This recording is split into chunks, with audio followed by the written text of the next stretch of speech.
Hello बच्चों, मेरा नाम है मोहित और आपका स्वागत है हमारे यूट्यूब चैनल हिस्ट्री चैंपियन में। तो जैसा कि आप जानते हो, आपका जो पेपर होने वाला है foundation of the political science, उससे संबंधित जितने भी महत्वपूर्ण प्रश्न होने वाले हैं सारे के सारे मैं आपको करवाने वाला हूँ। उसका जो अगला महत्वपूर्ण प्रश्न है, लोकतंत्र की परिभाषा, गुण एवं दोषों का निरीक्षण कीजिए। मतलब लोकतंत्र की परिभाषा के बारे में विस्तार से बताना आपको, उसके क्या क्या गुण होते हैं, उसके क्या क्या लोकतंत्र में दोष होते हैं, उसके बारे में आपको विस्तार से बताना है, उसके ऊपर आपको विस्तार से चर्चा करनी है। काफी ज्यादा महत्वपूर्ण प्रश्न है, इसके बारे में अपन पढ़ेंगे। इसको पढ़ने से पहले आपको क्या करना है, वीडियो को लाइक कर देना है, चैनल को सब्सक्राइब करना है और अपने दोस्तों को जरूर से शेयर कर देना है। जैसे आप चैनल को सब्सक्राइब करोगे, प्ले लिस्ट है उसका लिंक डिस्क्रिप्शन में दे रहा हूं आपके सामने, वहां पर जाकर अन्य वीडियो देख सकते हो। साथ के साथ टेलीग्राम का लिंक मैं आपको डिस्क्रिप्शन में दे रहा हूं, वहां पर आपके सामने जो पीडीएफ पढ़ा रहा हूं वो आपको फ्री में देखने को मिल जाएगी।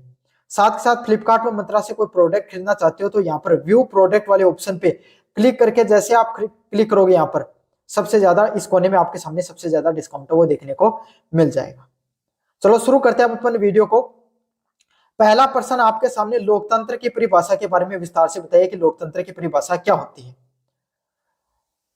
लोकतंत्र आपके सामने एक ऐसी शासन प्रणाली है जिसमें जनता सर्वोच्च शक्ति रखती है और सरकार का संचालन जनप्रतिनिधियों द्वारा होता है। लोकतंत्र क्या होता है आपके सामने, एक इस प्रकार की शासन प्रणाली होती है जिसमें सबसे ज्यादा सत्ता किनके हाथों में होती है, जो जनता होती है उसके हाथों में सारी सारी सत्ता वो देखने को मिलती है। आप अपने गांव के सरपंच को चुनते हो, आप अपने गांव, अपने जो विधानसभा क्षेत्र है उसे एमएलए को चुनते हो, आप अपने सांसद के क्षेत्र से आपके सामने एमपी को चुनते हो। वही लोग आपके सामने क्या करते हैं, आपके सभी मेंबर ऑफ पार्लियामेंट एमपी मिलकर क्या करते हैं, प्रधानमंत्री को चुनते हैं, जो पूरे देश की सरकार और सत्ता चलाने का काम करता है। समझ में आ गया आपके सामने। लेकिन उनको आपके मन में आए तो आप उन लोगों को हटा भी सकते हो। अंतिम फैसला किसका होता है, जनता का फैसला है, वो अंतिम होता है। अब्राहम लिंकन ने आपने के अनुसार लोकतंत्र जनता के द्वारा और जनता का शासन है। अब्राहम लिंकन की बहुत ही शानदार राय है। उन्होंने क्या कहा, लोकतंत्र है वो जनता का, आपके सामने क्या है, जनता का जनता के द्वारा और जनता के लिए शासन है। मतलब शासन है वो किसका है, जनता का। मतलब जनता चाहे तो किसी को भी हटा सकती है और किसी को भी रख सकती है। समझ में आ गई। जनता के द्वारा, जनता तय करती है कि हमें कौन सी नीतियां चाहिए, कौन से प्रतिनिधि चाहिए, कौन हमें हमें सरकार के अंदर चाहिए। और ये इनडायरेक्टली व डायरेक्टली आपके सामने किसका शासन है, जनता के शासन के रूप में इसको देखा जाता है। अगर अपन आधुनिक संदर्भ में चीजों को समझने का प्रयास करें तो यह केवल शासन का रूप नहीं बल्कि जीवन शैली, आधुनिक व्यवस्था व आर्थिक प्रणाली भी है। मतलब अगर अपन विस्तार से समझने का प्रयास करें तो आपके सामने जो शासन है, जो आपके सामने जो शासन प्रणाली है, वो उसमें आपके सामने जीवन शैली नहीं, आपके सामने सिर्फ बल्कि सामाजिक और आर्थिक प्रणाली भी है। क्यों? क्योंकि आप किस तरीके से जीवन को जियोगे, ये कौन जीवन शैली कहते हो, कैसा जीवन आप जीते हो, तो किस प्रकार का जीवन जियोगे या कहां पर निर्धारण किया गया, लोकतंत्र में। सरकार जैसी नीतियां बनाती है वैसे ही लोगों का जीवन भी होता है। सामाजिक व्यवस्था व आर्थिक प्रणाली भी है जो क्या करती है, आपके सामने लोगों की समाज में कैसे लोग रहेंगे, किन नीतियों का निर्माण किया जाएगा और लोगों के पास कितना टैक्स लगाना है, लोगों को कब टैक्स की दरों में छूट देनी है, लोन कितना देना है, किनको आपको सामने छूट देनी। तो सब की सब चीजें आपके सामने किसके द्वारा निर्धारित होती है, सरकार के द्वारा निर्धारित होती है। और सरकार किसके द्वारा चलती है, संविधान के द्वारा। और संविधान किसका निर्माण करता है, लोकतंत्र का निर्माण करता है। तो सभी चीजें एक दूसरे से डायरेक्टली व इनडायरेक्टली क्या जुड़ी हुई है। स्वतंत्रता समानता के साथ न्याय के सिद्धांत पर आधारित है। सभी की सभी चीजें किस चीज पर निर्धारित है, आपके सामने स्वतंत्रता, समानता व न्याय के जो सिद्धांत है, इन सब चीजों पर सारी की सारी चीजें आपके सामने आधारित होती हैं। समझ में आ गया आपके सामने विस्तार से। पहला पॉइंट है लोकतंत्र के गुण। लोकतंत्र के क्या क्या गुण होते हैं आपके सामने, जनता का शासन और स्वतंत्रता। लोकतंत्र में जनता अपने शासकों को चुनाव स्वयं करती है, जिससे शासक जनता के प्रति जवाबदेही रहते हैं। मतलब लोकतंत्र क्या होता है आपके सामने, लोकतंत्र में जो जनता है वो क्या करती है, आपके सामने जो शासक होता है उसका चुनाव स्वयं करती है। भाई आप ही तो करते हो, आप इनडायरेक्टली तो प्रधानमंत्री, सीधे के सीधे तो आप प्रधानमंत्री को नहीं चुनते हो, लेकिन आप एमपी चुनते हो, मेंबर ऑफ पार्लियामेंट चुनते हो, और वही मेंबर ऑफ पार्लियामेंट क्या करता है, आपके सामने प्रधानमंत्री का चुनाव करता है। तो इनडायरेक्टली रूप से आप क्या करते हो, सत्ता का चुनने को काम करते हो। जिससे शासक है वो जनता के प्रति जवाबदेही होता है। अगर कोई गलत नीति का निर्माण कर दिया, गलत व्यवस्था को लागू कर दिया, आप डायरेक्ट हमारे जो जनप्रतिनिधि है उनसे पूछ सकते हो कि भैया ये आपने जो नीति का निर्माण हुआ आपकी सरकार ने किया है और हमने आपको चुनकर भेजा है, आप हमें ये बताइए कि कैसे इन सब चीजों की ये गलतियां हुई, कैसे न्याय प्रणाली में विघटन देखने को मिला, कैसे लोग हैं वो आपके सामने उनकी समस्याओं का समाधान नहीं हुआ। तो सीधे के सीधे आप क्या कर सकते हैं, जनता वो शासक से सवाल पूछ सकती है। यह नागरिकों का जनता ये नागरिकों का राजनीतिक स्वतंत्रता, मतदान, अभिव्यक्ति व नागरिक स्वतंत्रता प्रदान करता है। और यही जो जनता है वो आपके सामने जो अपने जनप्रतिनिधि को चुनती है, जो अपने शासक को चुनती है, ये किसके माध्यम से चुनती है, मतदान के माध्यम से, है ना। मतदान के माध्यम से आप अपने जनप्रतिनिधि को चुनते हो और वही आपके सामने क्या है, आपको उसी से जो अभिव्यक्ति की स्वतंत्रता मिलती है। आप अपनी समस्याओं को शासक के सामने रख सकते हो और उनसे जवाबदेही मांग सकते हो, अकाउंटेबिलिटी मांग सकते हो आप कि आपके सामने उन लोगों की सही से उन्होंने कार्य किया है नहीं किया है, जो वादे वो करके गए थे क्या उनको उन्होंने निभाया है या फिर नहीं निभाया है। अगले वाला पॉइंट है समानता का सिद्धांत। लोकतंत्र जाति, धर्म, वर्ग और लिंग के आधार पर भेदभाव का स्वीकार करता है। लोकतंत्र क्या करता है, आपके सामने ना जाति को मानता है, ना धर्म को मानता है, ना वर्ग व लिंग के आधार पर होने वाले जो भेदभाव उसको अस्वीकार करता है, उसको नहीं मानता है। समझ में आ गया आपके सामने, लोकतंत्र का यही काम है कि वो ना जाति को मानेगा, ना धर्म वर्ग के आधार पर भेदभाव नहीं करता है, सभी लोगों को समानता का अधिकार देता है। हमारे भारत के जो लोकतंत्र है उसको संविधान के तहत लोकतंत्र को लागू किया गया और संविधान में हमें सभी लोगों को क्या दिए गए, मौलिक अधिकार दिए गए।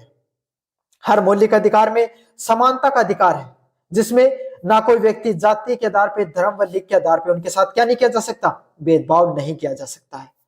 सभी नागरिकों को समान राजनीतिक अधिकार है, चाहे आप गरीब व्यक्ति हो, चाहे आप अमीर व्यक्ति हो, चाहे प्रधानमंत्री हो, चाहे आपके सामने क्या हो, आप एक सामान्य झुग्गी झोपड़ी में रहने वाले व्यक्ति हो या बेघर व्यक्ति भी हो, आपको अगर भारत के नागरिक हो तो आपको सिर्फ एक ही वोट देना हो। प्रधानमंत्री भी एक वोट देगा, वो गरीब व्यक्ति भी एक वोट देगा, उसको भी इतने अधिकार अगर आप इतने अधिकार आपको है। बस फर्क कितना है, जागरूकता का फर्क है। अगर आप जिस दिन जागरूक हो जाते हो उसी दिन आपके क्या है, अधिकार है वो लागू हो जाते हैं।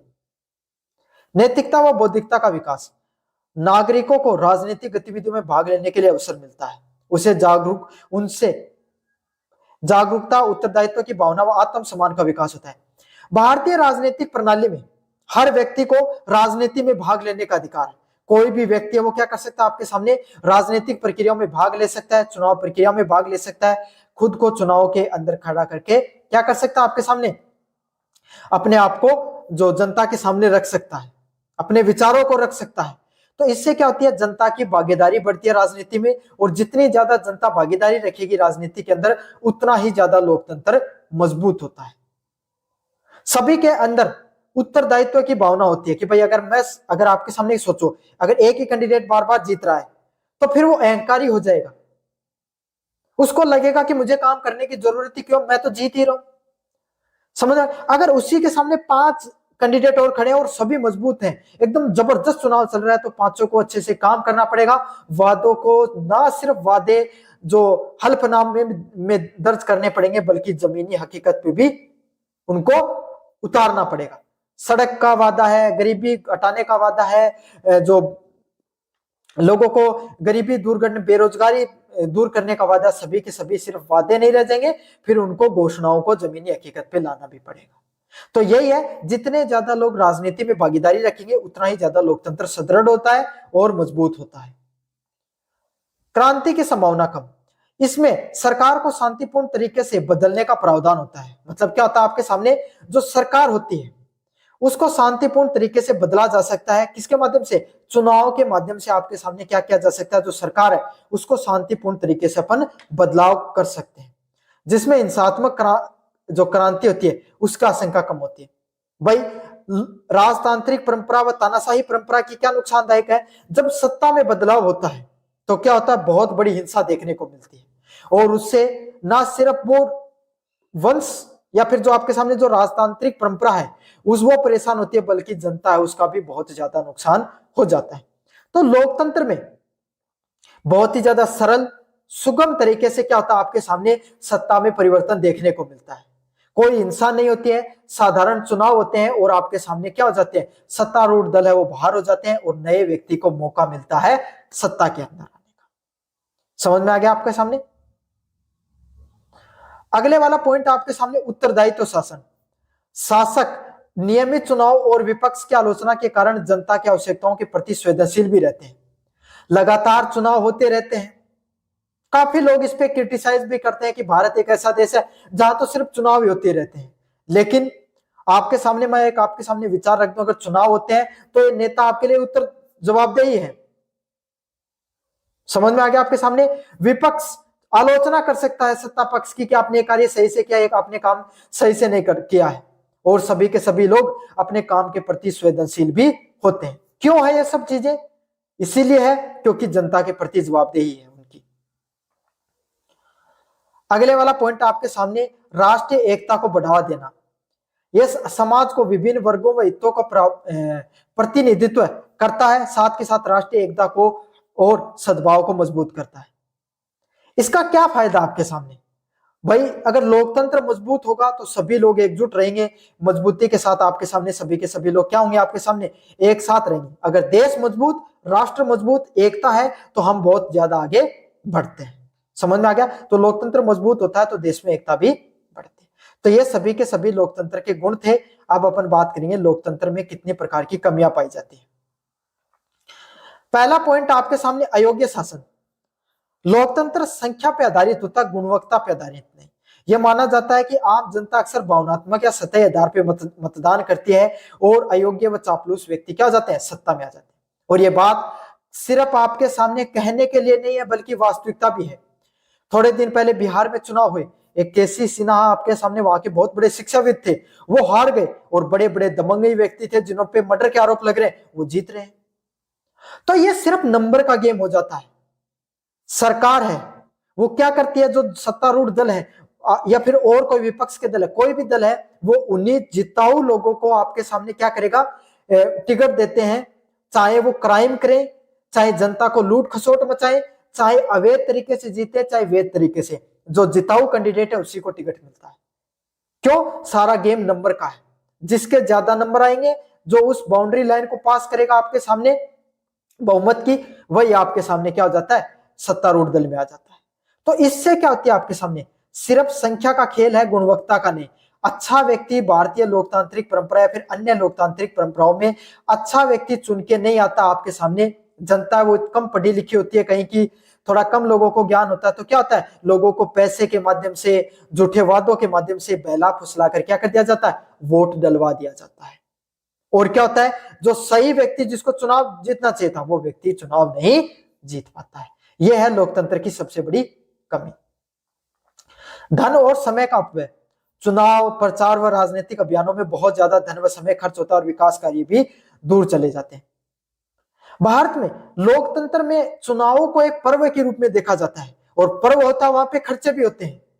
हर साल भारत में जो राजनीतिक दल है वो चुनाव प्रचार में लगे रहते हैं और उसमें बहुत मोटा पैसा खर्च होता है, और वो पैसा किसी और का नहीं, आम जनता का ही पैसा होता है आपके सामने, जिससे जो विकास कार्य होते हैं वो सही से नहीं हो पाते हैं। सत्तारूढ़ दल इस चीज का इंतजार करते हैं कि कब चुनाव आएंगे, तभी आपके सामने क्या करेंगे, हम विकास करेंगे। इतने दिन आराम से सोए रहते हैं 5 साल, और आखिरी के 1 साल में काम करते हैं। चाहे कोई सरकारी भर्ती निकालना हो, सरकारी परियोजना लागू करना हो, सब अंतिम 6 महीने में होता है। बाकी तो आपके सामने 5-4 साल सरकार सिर्फ सोती रहती है।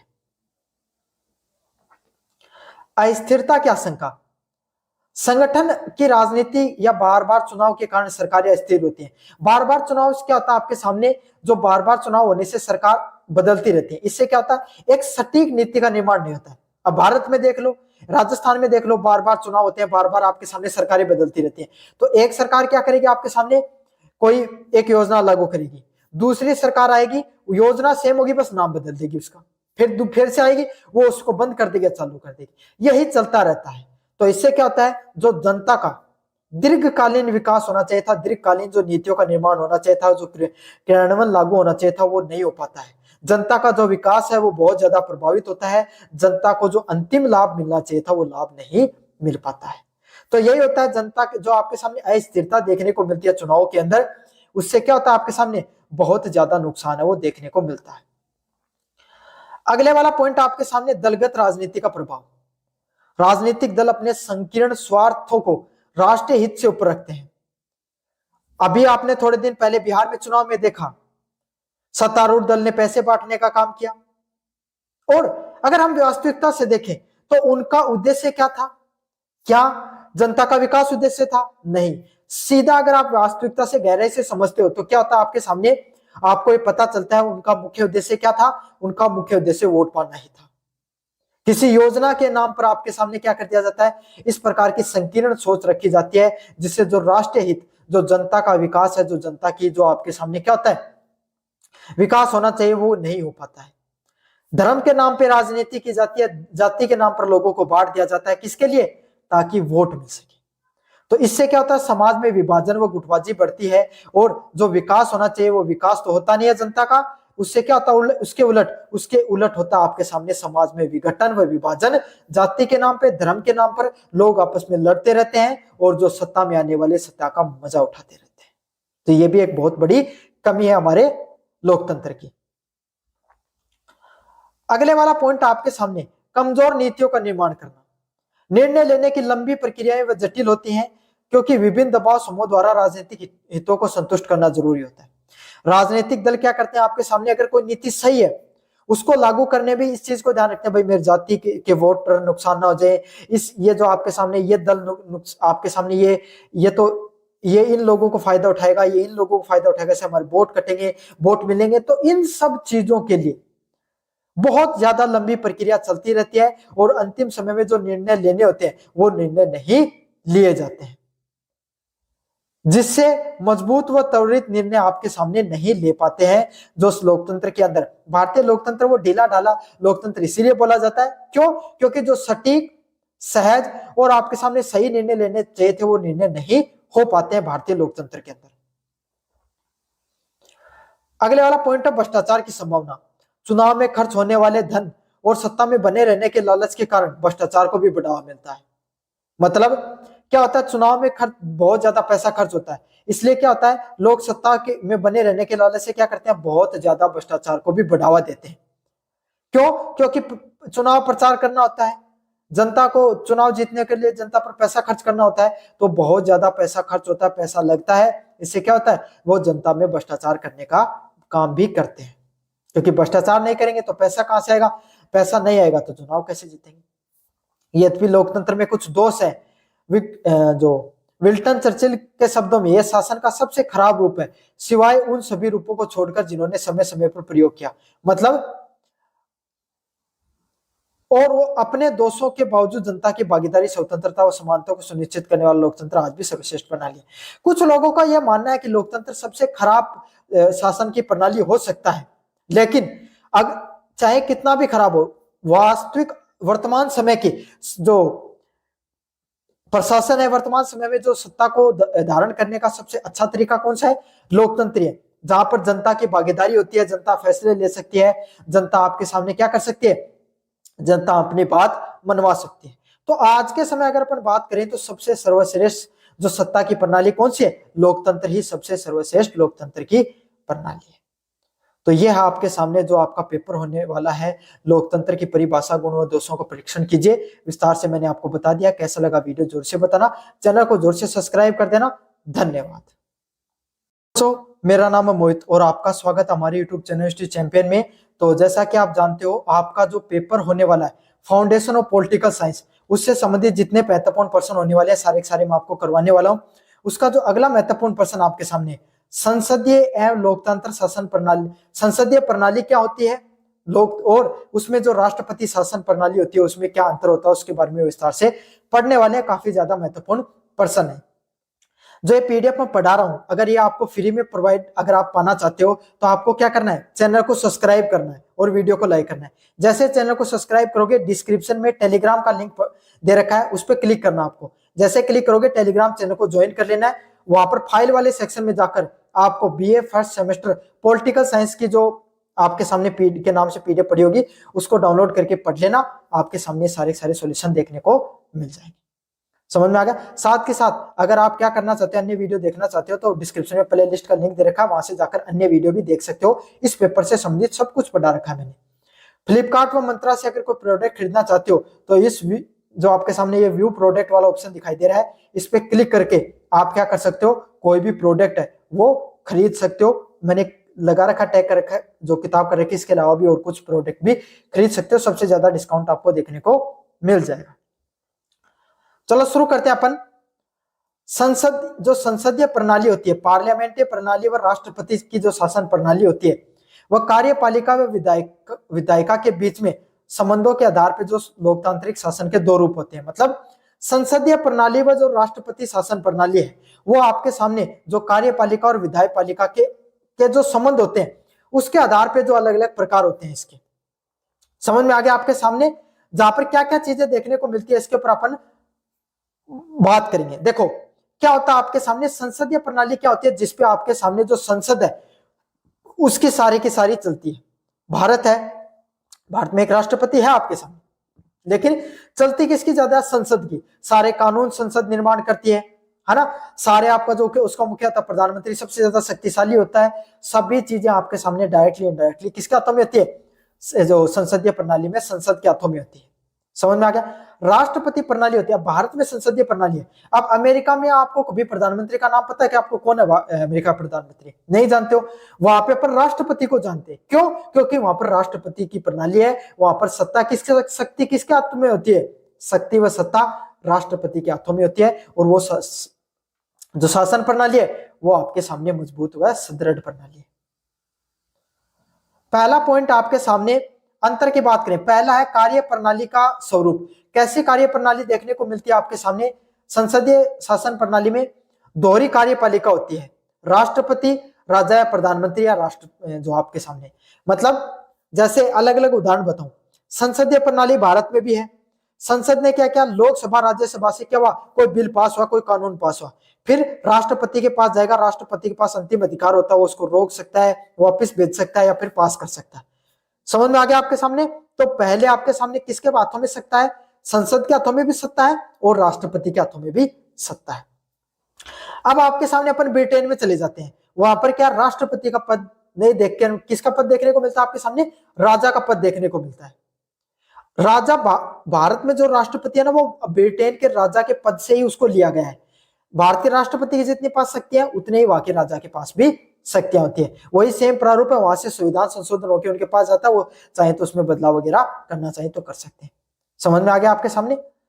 अब राष्ट्रपति शासन होता है, राष्ट्रपति शासन जो राज्यों में लगता है वो नहीं, राष्ट्रपति शासन प्रणाली है जहां पर राष्ट्रपति मुख्य होता है। तो उसमें क्या होता है, एकल कार्य प्रणाली है, एक ही व्यक्ति के हाथों में सबसे ज्यादा शक्ति देखने को मिलेगी, वो राष्ट्रपति होगा। उसी के हाथों में वास्तविक और नाममात्र का प्रमुख होता है आपके सामने, उसके हाथों में सारी सारी शक्तियां देखने को मिलती है।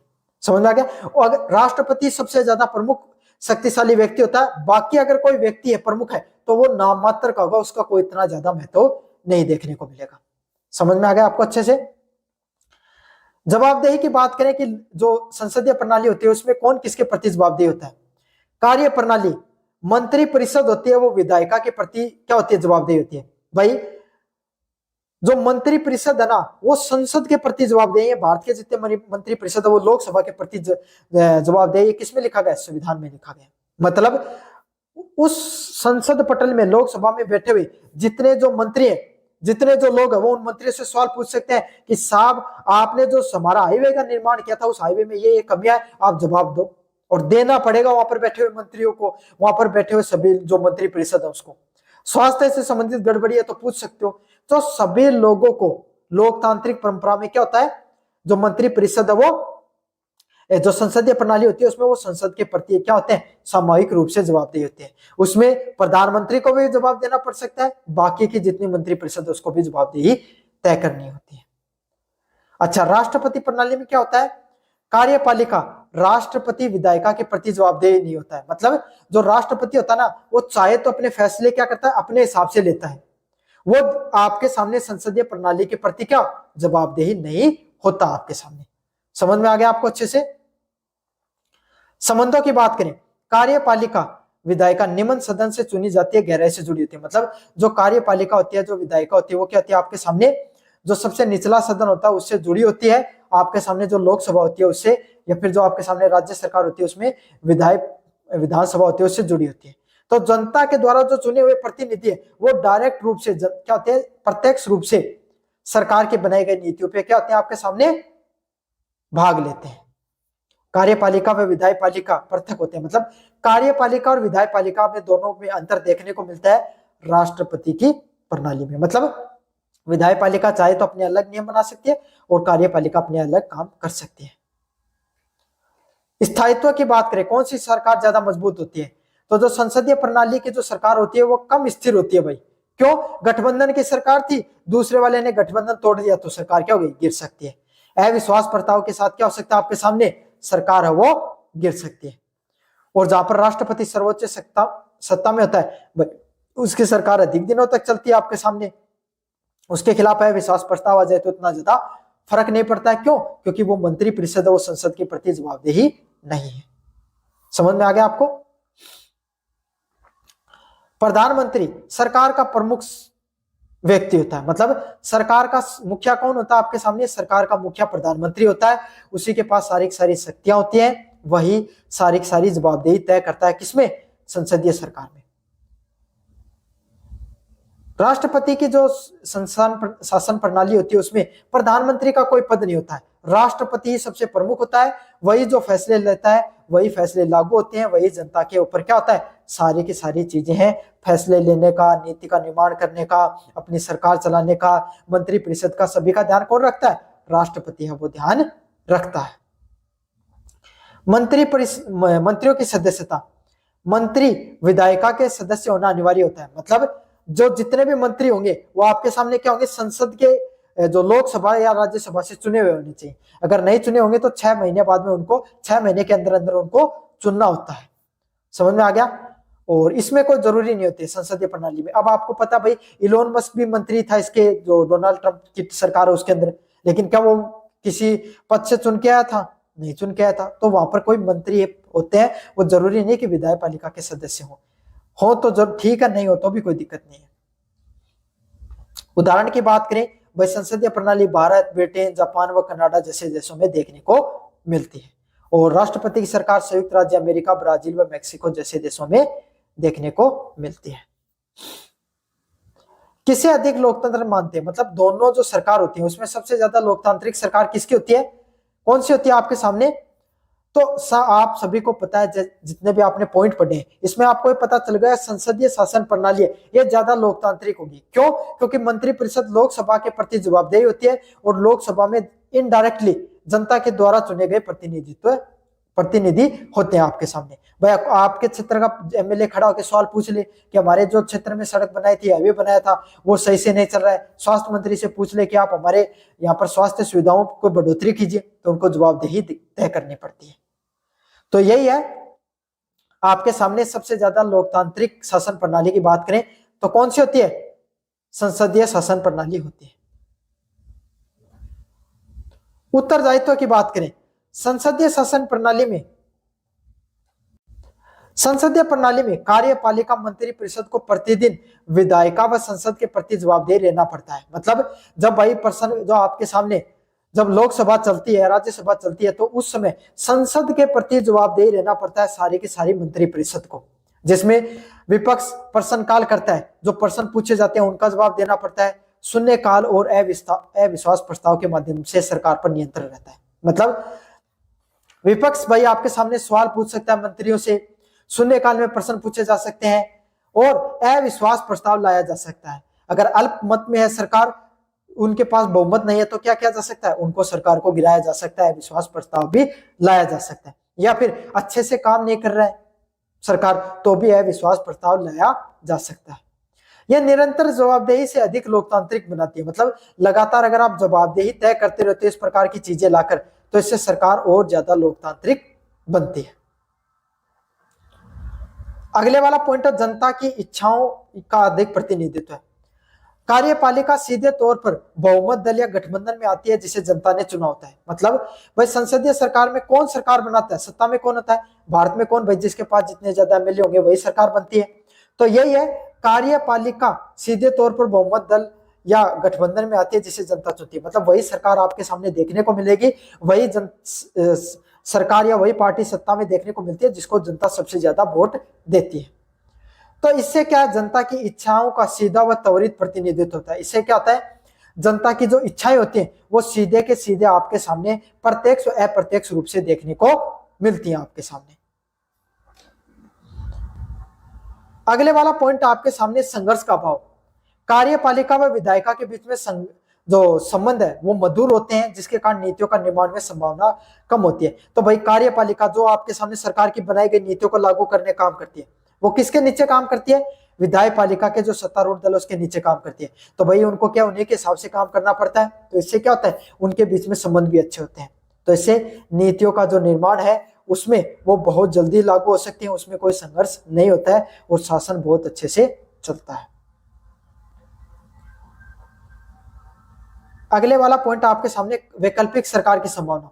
यदि सत्तारूढ़ दल बहुमत खो जाता है तो बिना चुनाव के भी दूसरी सरकार बनाने की क्या होती है, संभावना रहती है। भाई एक गठबंधन की सरकार थी, उसने क्या किया, गठबंधन तोड़ के दूसरे के पास चले गए और वहां पे सरकार बन गई। तो इससे क्या होता है आपके सामने, जो अगर कोई एक सरकारी बहुमत में रही है, जरूरी नहीं है कोई दूसरी सत्तारूढ़ दल है वो भी आपके सामने सत्ता में आ सकता है।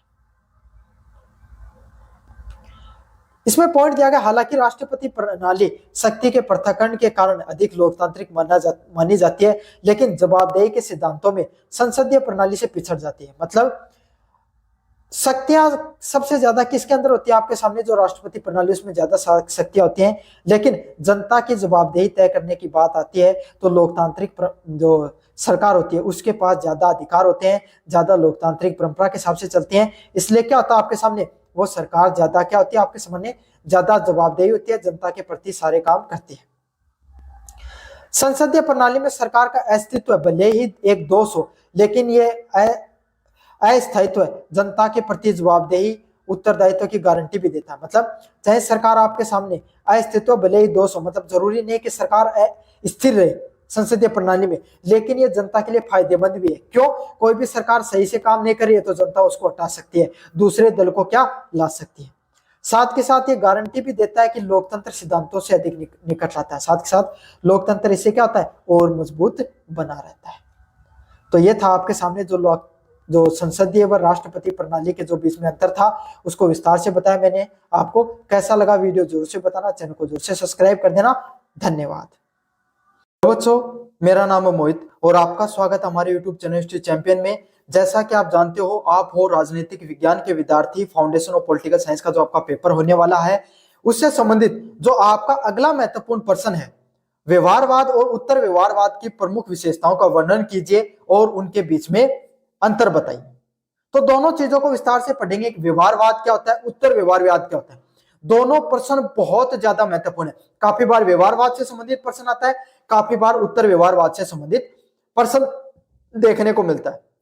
आपको क्या करना है, वीडियो को लाइक कर देना है, चैनल को सब्सक्राइब कर देना है। जैसे आप चैनल को सब्सक्राइब करोगे, डिस्क्रिप्शन में प्लेलिस्ट का लिंक आएगा और उस प्लेलिस्ट के लिंक पे क्लिक करके आपको टेलीग्राम को ज्वाइन कर लेना और वहां पर जाकर जो फाइल वाले सेक्शन में जाकर सर्च करोगे बीए फर्स्ट सेमेस्टर या फिर सिर्फ पॉलिटिकल साइंस सर्च कर लेना।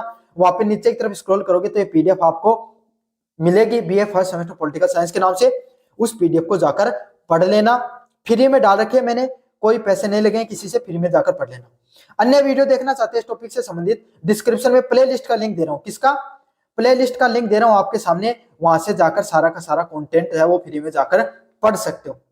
साथ के साथ आपको क्या करना है, अगर आप कोई प्रोडक्ट खरीदना चाहते हो फ्लिपकार्ट व मंत्रा से, तो यहाँ पर व्यू जो शॉप वाला ऑप्शन है, व्यू प्रोडक्ट वाला ऑप्शन है, इस पे क्लिक करके आप क्या कर सकते हो, अपना जितना जो प्रोडक्ट खरीदना चाहते हो वो खरीद सकते हो। तो चलो बच्चों, अब शुरुआत करते हैं आपके सामने अगले महत्वपूर्ण प्रश्न की तरफ। व्यवहारवाद। व्यवहारवाद द्वितीय विश्व युद्ध के बाद में अमेरिकी राजनीतिक विज्ञान में विकसित हुआ एक बौद्धिक आंदोलन है। यह राजनीति का एक शुद्ध विज्ञान बनाने पर जोर देता है। मतलब व्यवहारवाद क्या है, नाम से समझो, कोई भी व्यक्ति उसके व्यवहार के बारे में अध्ययन करने के बारे में होता है। और इसकी शुरुआत कैसे हुई, अमेरिका है वो द्वितीय विश्व युद्ध में क्या लेता, भाग लेता है। और उसके बाद में जो राजनीति में बहुत बड़े बदलाव देखने को मिलते हैं। उसके बाद में पूरी दुनिया के अंदर विश्व युद्ध जैसी चीजें अभी तक 100 साल होने की तरफ है। जो आपके सामने जो प्रथम विश्व युद्ध के बाद में 100 साल हो चुके हैं, अभी विश्व युद्ध जैसी चीजें नहीं देखने को मिली है। और 60-70 साल आपके सामने द्वितीय विश्व युद्ध से भी हो चुके हैं। लेकिन उसके बाद में आपके सामने जो राजनीति में एक बहुत बड़ा बदलाव आया, और उसी राजनीतिक के बदलाव को समझने के लिए जो राजनीतिकविद हैं उन्होंने क्या कहा कि अब जो राजनीति विज्ञान है इसको पूर्ण रूप से अपन क्या करना चाहिए, विज्ञान के रूप में विकसित करना चाहिए आपके सामने, ताकि हम विस्तार से एक बौद्धिक लोगों के व्यवहार है उसको अच्छे से समझ सकें। आज जो आप एग्जिट पोल देखते हो, आप जनता का मूड देखते हो, आज आपके सामने जो डाटा देखते हो, वो इस व्यवहारवाद का ही देन है। समझ में आ गया? ये आपके सामने व्यवहारवाद है, वो लोगों को अध्ययन करने पर ज्यादा जोर देता था। इसने राजनीतिक विज्ञान को विज्ञान के रूप में पढ़ने पर, अध्ययन करने पर ज्यादा जोर दिया है। ये एक प्रकार का कैसा है, बौद्धिक आंदोलन के रूप में इसको जाना जाता है। प्रमुख विशेषताएं क्या है आपके सामने इसकी? पहला पॉइंट है वैज्ञानिक पद्धतियों पर जोर। इसका मुख्य लक्ष्य राजनीति के अध्ययन में सटीक वैज्ञानिक पद्धतियों का प्रयोग करना व लागू करना है। व्यवहारवाद का आपके सामने क्या मुख्य लक्ष्य है? राजनीतिक पद्धतियों को लागू करना। मतलब इसका मुख्य लक्ष्य यही है कि जो राजनीति है उसके अध्ययन किया जाए, उसके सटीक जो आपके सामने वैज्ञानिक पद्धतियां हैं उसको सही से लागू किया जाए, यही इसका मुख्य लक्ष्य होता है। समझ में आ गया आपके सामने? जैसे कि कौन सा वर्ग है, आप देखते हो ना कि ये जो सरकार है ये महिलाओं पर ज्यादा फोकस कर रही है, ये युवाओं पर ज्यादा फोकस कर रही है। क्यों? क्योंकि उन्हें पता रहता है, वो अपना सर्वे कराती है, हर जो राजनीतिक पार्टी होती है वो अपना सर्वे कराती है, और उसे पता चलता है कि उसकी पॉपुलैरिटी, उसको मतदान देने वाले व्यक्ति कौन से हैं, कौन से आयु वर्ग के हैं। क्या वो आपके सामने युवा है, क्या वो महिलाएं हैं, क्या वो बूढ़े बुजुर्ग हैं, वो एक्स जाति के हैं, कोई वाई जाति का है, कोई ए जाति का है। जिस जाति के उसी पर वो ज्यादा जोर देते हैं, उसी पर ज्यादा क्या करते हैं, महत्व देते हैं। तो यही है, इसी चीज से क्या होता है, ये जो सब चीजें जो व्यवहारवाद, जो आज पूरी की पूरी चीजें जो डाटा चलता है ना राजनीति में, वो इस व्यवहारवाद का ही देन है। समझ में आ गया? ये राजनीति के संपूर्ण अध्ययन करने की बात करता है डाटा के माध्यम से। अगले वाला पॉइंट है व्यवहार का केंद्रण करना। यह संस्थाओं के बजाय व्यक्तियों के समूह के अवलोकन, उनके राजनीतिक व्यवहार के अध्ययन पर केंद्रित है। मतलब यह क्या करता है, पूरी की पूरी संस्थाओं के अध्ययन की बात नहीं करता है, बल्कि एक एक व्यक्ति व समूह की बात करता है। संस्था कैसे? कोई जाति हो गई, कोई महिला पुरुष, लिंग के आधार पे, जाति के आधार पे, धर्म के आधार पे, ये क्या संस्था है, राजनीतिक विज्ञान की संस्था है। इनके अध्ययन की बात नहीं करता, ये कहता है कि एक एक व्यक्ति की बात करो और एक एक समूह की बात करो, छोटे छोटे वर्गों की बात करो आपके सामने। समझ में आ गया? तो इससे क्या आता है, एक ऑब्जर्वेबल बिहेवियर निकल के आता है। आयु वर्ग में भी आप देखते हो ना कि पुरुषों में भी खास करके आपके सामने इस जाति के या फिर इस आपके सामने जो इस धर्म के लोग आपके खास फैन फॉलोइंग है, इस आयु वर्ग की खास फैन फॉलोइंग। तो इतना डिटेल में आपके सामने व्यवहारवाद में अध्ययन किया जाता है। इसी को क्या कहा जाता है, अवलोकनीय राजनीतिक व्यवहार के नाम से जाना जाता है। हर छोटी छोटी चीजों का समझ में आ गया आपके सामने। महिलाएं हैं, चलो महिलाएं तो ठीक है, महिलाओं में भी कौन सी जाति की महिलाएं आपको ज्यादा सपोर्ट करती हैं, कौन सी धर्म की ज्यादा करती हैं, कौन से आयु वर्ग की ज्यादा महिलाएं आपको सपोर्ट करती हैं, इतना डिटेल में जाकर अध्ययन किया जाता है। इसी को क्या कहा जाता है आपके सामने, व्यवहार के केंद्रीकरण के नाम से उसको जाना जाता है। अगले वाला पॉइंट आपके सामने, मूल्य मुक्त अध्ययन करना। व्यवहारवादियों का मानना है कि अनुसंधान को नैतिक मूल्यों, आदर्शों व दर्शन से मुक्त होना चाहिए। एक अच्छा व्यवहारवादी, अच्छा वैज्ञानिक क्या कहेगा, एक अच्छे वैज्ञानिक की क्या सोच होती है कि हम जो रिसर्च करते हैं उसमें कोई नैतिकता नहीं होनी चाहिए। नैतिकता मतलब ये नहीं कि आपके सामने महिलाओं से प्रश्न नहीं पूछोगे, प्रश्न जो आपके सामने जातियों से नहीं पूछोगे, आधार पे प्रश्न नहीं पूछोगे, नहीं नहीं, हर चीज को लेकर चलना आपको। साथ के साथ आपके सामने आपकी जो विचारधाराएं हैं, चाहे राजनीतिक रूप से, चाहे सामाजिक, चाहे आदर्श के रूप में, चाहे दर्शन के रूप में, ये सब चीजें नहीं होनी चाहिए उसमें। एक वैज्ञानिक, एक व्यवहारवादी का यही होता है कि रिसर्च करते समय हर पैमाना जो उसको दिया गया है उस पर जाकर वो रिसर्च करे। सर्वे की जा रही है, उसमें ऐसा नहीं है कि भैया आपको अगर कोई एक कम्युनिटी है वो आपको वोट नहीं देती है तो आप उनसे पर्सन नहीं पूछोगे, नहीं, आपको उनके भी पर्सन पूछने हैं। तो यही है, एक अच्छे अनुसंधान, एक रिसर्च करने वाले व्यक्तियों को मूल्य से मुक्त होना चाहिए, वैल्यू फ्री स्टडी करनी चाहिए, जिसमें कोई आदर्श नहीं होने चाहिए, कोई मूल्य नहीं होने चाहिए, कोई दर्शन है, सिद्धांत वो नहीं होने चाहिए, ताकि जो अध्ययन है वो वस्तुनिष्ठ बना रहे, अध्ययन का महत्व है वो बना रहे। मुझे उम्मीद आपको ये चीज अच्छे से समझ में आ गई होगी। अगले वाला पॉइंट है सत्यापन और प्रमाणीकरण। यह उन्हीं तथ्यों को स्वीकार करता है जिनका अनुभव जन्य रूप से सत्यापन और प्रमाणीकरण किया जा सकता है। मतलब ये किन सब तथ्यों को स्वीकार करने की बात करता है जिनको आपके सामने क्या अनुभव जन्य, मतलब रिसर्च के माध्यम से और सत्यापन के माध्यम से चीजों को क्या किया जा सकता है, प्रमाणीकरण किया जा सकता है, उनको सर्टिफाइड किया जा सकता है। समझ में आ गया। अगले वाला पॉइंट है तकनीक का महत्व। यह अध्ययन में सटीक तकनीक, मेथड व विषय वस्तुओं को अधिक महत्व देते हैं। मतलब एक वैज्ञानिक ढंग से चीजों को रिसर्च करने की बात करते हैं कि सही सही से तकनीक लगाई जाए। जैसे आज के समय हो सकता है कोई भी व्यक्ति है, वो आप उससे फेस टू फेस बातें करो, वो आपके सामने ऐसा नहीं पता चलेगा किसका, कौन सी पार्टी को वोट देगा, लेकिन 2 मिनट उसका यूट्यूब चैनल खोल लो, कौन सी पार्टी के ज्यादा वीडियो देख रहा है तो आपको पता चल जाएगा ये इस पार्टी की विचारधारा से इन्फ्लुएंस है। मतलब सोशल मीडिया के माध्यम से कोई भी व्यक्ति की विचारधाराओं का भी पता लगाया जा सकता है। तो इसी को क्या कहा जाता है, एकदम सटीक अध्ययन करना। हर विषय वस्तु को ध्यान में रखकर आप क्या करते हो, अध्ययन करते हो। हर तकनीक का उपयोग लगाकर आप क्या करते हो, अध्ययन करते हो। इसी को क्या कहा जाता है, तकनीक के महत्व के नाम से जाना जाता है। अगले वाला पॉइंट है अनियमितताएं और सामान्यीकरण।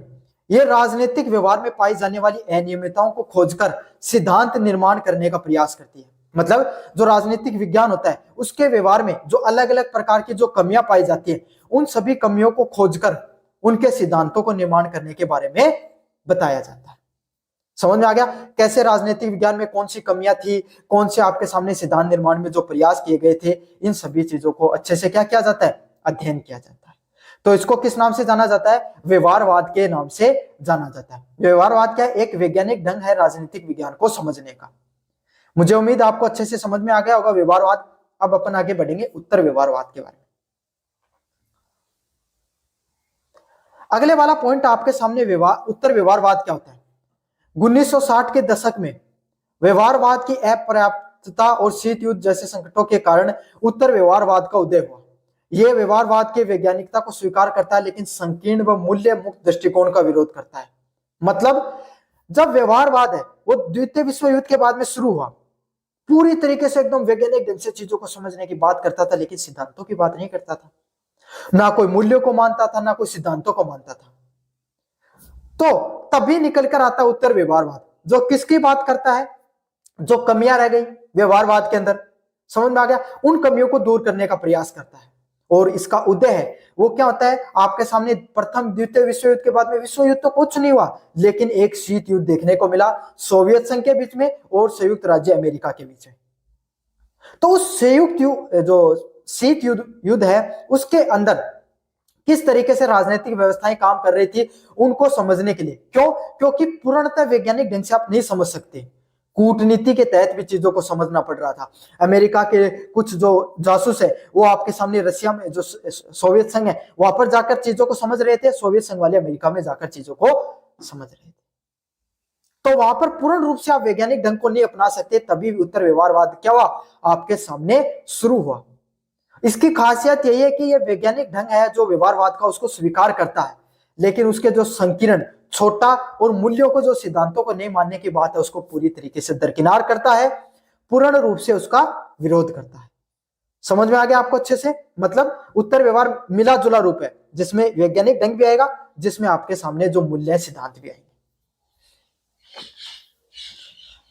प्रमुख विशेषताओं की बात करें, क्रेडो ऑफ रेवल्स की बात करें, प्रासंगिकता की बात करें आपके सामने, इसका जोर शोध की प्रासंगिकता होना है। शोध को समाज की ज्वलंत समस्याओं जैसे गरीबी, युद्ध, न्याय के समाधानों से जोड़ना है। अब देखो उसमें हर चीज क्या क्या है, ज्यादातर वैज्ञानिक चीजों पर बात की जाती थी।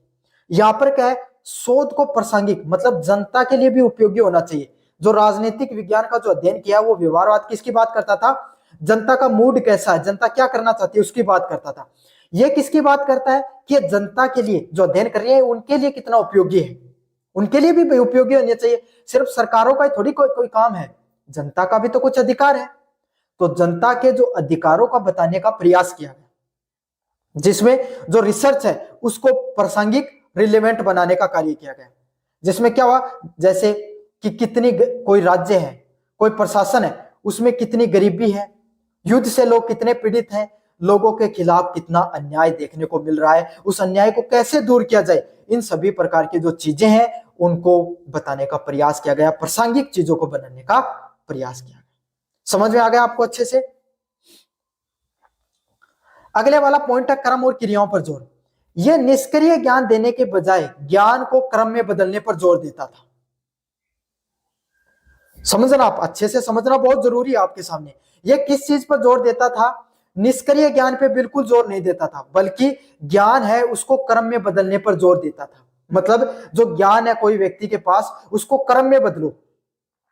समझ में आ गया? मतलब जैसे आप अध्ययन करके लाए कि कोई क्षेत्र है, कोई एक राज्य है, जैसे आपके सामने राजस्थान में कोई एक क्षेत्र है, उसमें बहुत ज्यादा गरीबी है, शिक्षा की कमी है, तो वो सरकार को बताओ वो डाटा कि आपको वहां पर सबसे ज्यादा गरीबी को दूर करना है, आपको उस पर शिक्षा पर जोर देनी है। तो ये डाटा जो आपके सामने आया है, जो आपके सामने जो सर्वे हुआ है, उसका वैज्ञानिक ढंग से उसका जनता के उपभोग में भी काम में आ गई। समझ में आ गया ना? अच्छे से समझना। इसका प्रमुख उदाहरण क्या? जनगणना। जनगणना की जाती है भारत में, वैज्ञानिक ढंग से राजनीतिक चीजों को समझा जाता है और उसी से क्या नीतियों का निर्माण किया जाता है। इसी को क्या बोला जाता है? आपके सामने जो ज्ञान है उसको क्रम में बदलने के नाम से जाना जाता है। अगले वाला पॉइंट है मूल्यों की पुनः वापसी। व्यवहारवाद ने मूल्यों की जो भूमिका को स्वीकार किया है। उत्तर व्यवहारवाद है वो मूल्यों सिद्धांतों को नहीं मानता था, लेकिन उत्तर व्यवहारवाद ने माना कि सिद्धांतों के तहत काम करना चाहिए, मूल्यों के तहत काम करना चाहिए। यह उनका तर्क था, मूल्यों के बिना वैज्ञानिकता दिशाहीन है। अगर आप कोई समाज है उसकी संस्कृति को नहीं समझोगे, कोई जाति है उसकी संस्कृति को नहीं समझोगे, आयु वर्ग है भाई, जो युवा वर्ग है उसके लिए बेरोजगारी की समस्या है, बूढ़ों के लिए बेरोजगारी की समस्या नहीं, उनके लिए पेंशन की समस्या। हर आयु वर्ग के लिए अलग अलग प्रकार के आपके सामने मूल्य होते हैं, अलग अलग प्रकार के सिद्धांत होते हैं। तो आप बिना मूल्यों के, बिना सिद्धांतों के अगर आप तर्कों को रखोगे तो वो दिशाहीन होंगे, वैज्ञानिक दृष्टिकोण से उनका कोई महत्व नहीं होगा। इसलिए उत्तर व्यवहार ने किस चीज पर जोर दिया? मूल्यों की भूमिकाओं पर सबसे ज्यादा जोर दिया। अगले वाला पॉइंट है बुद्धिजीवियों की भूमिका। यह राजनीतिक विज्ञान को सामाजिक नैतिक प्रहरी के रूप में कार्य करने व सामाजिक आलोचना करने की आह्वान करता है। क्या करता है?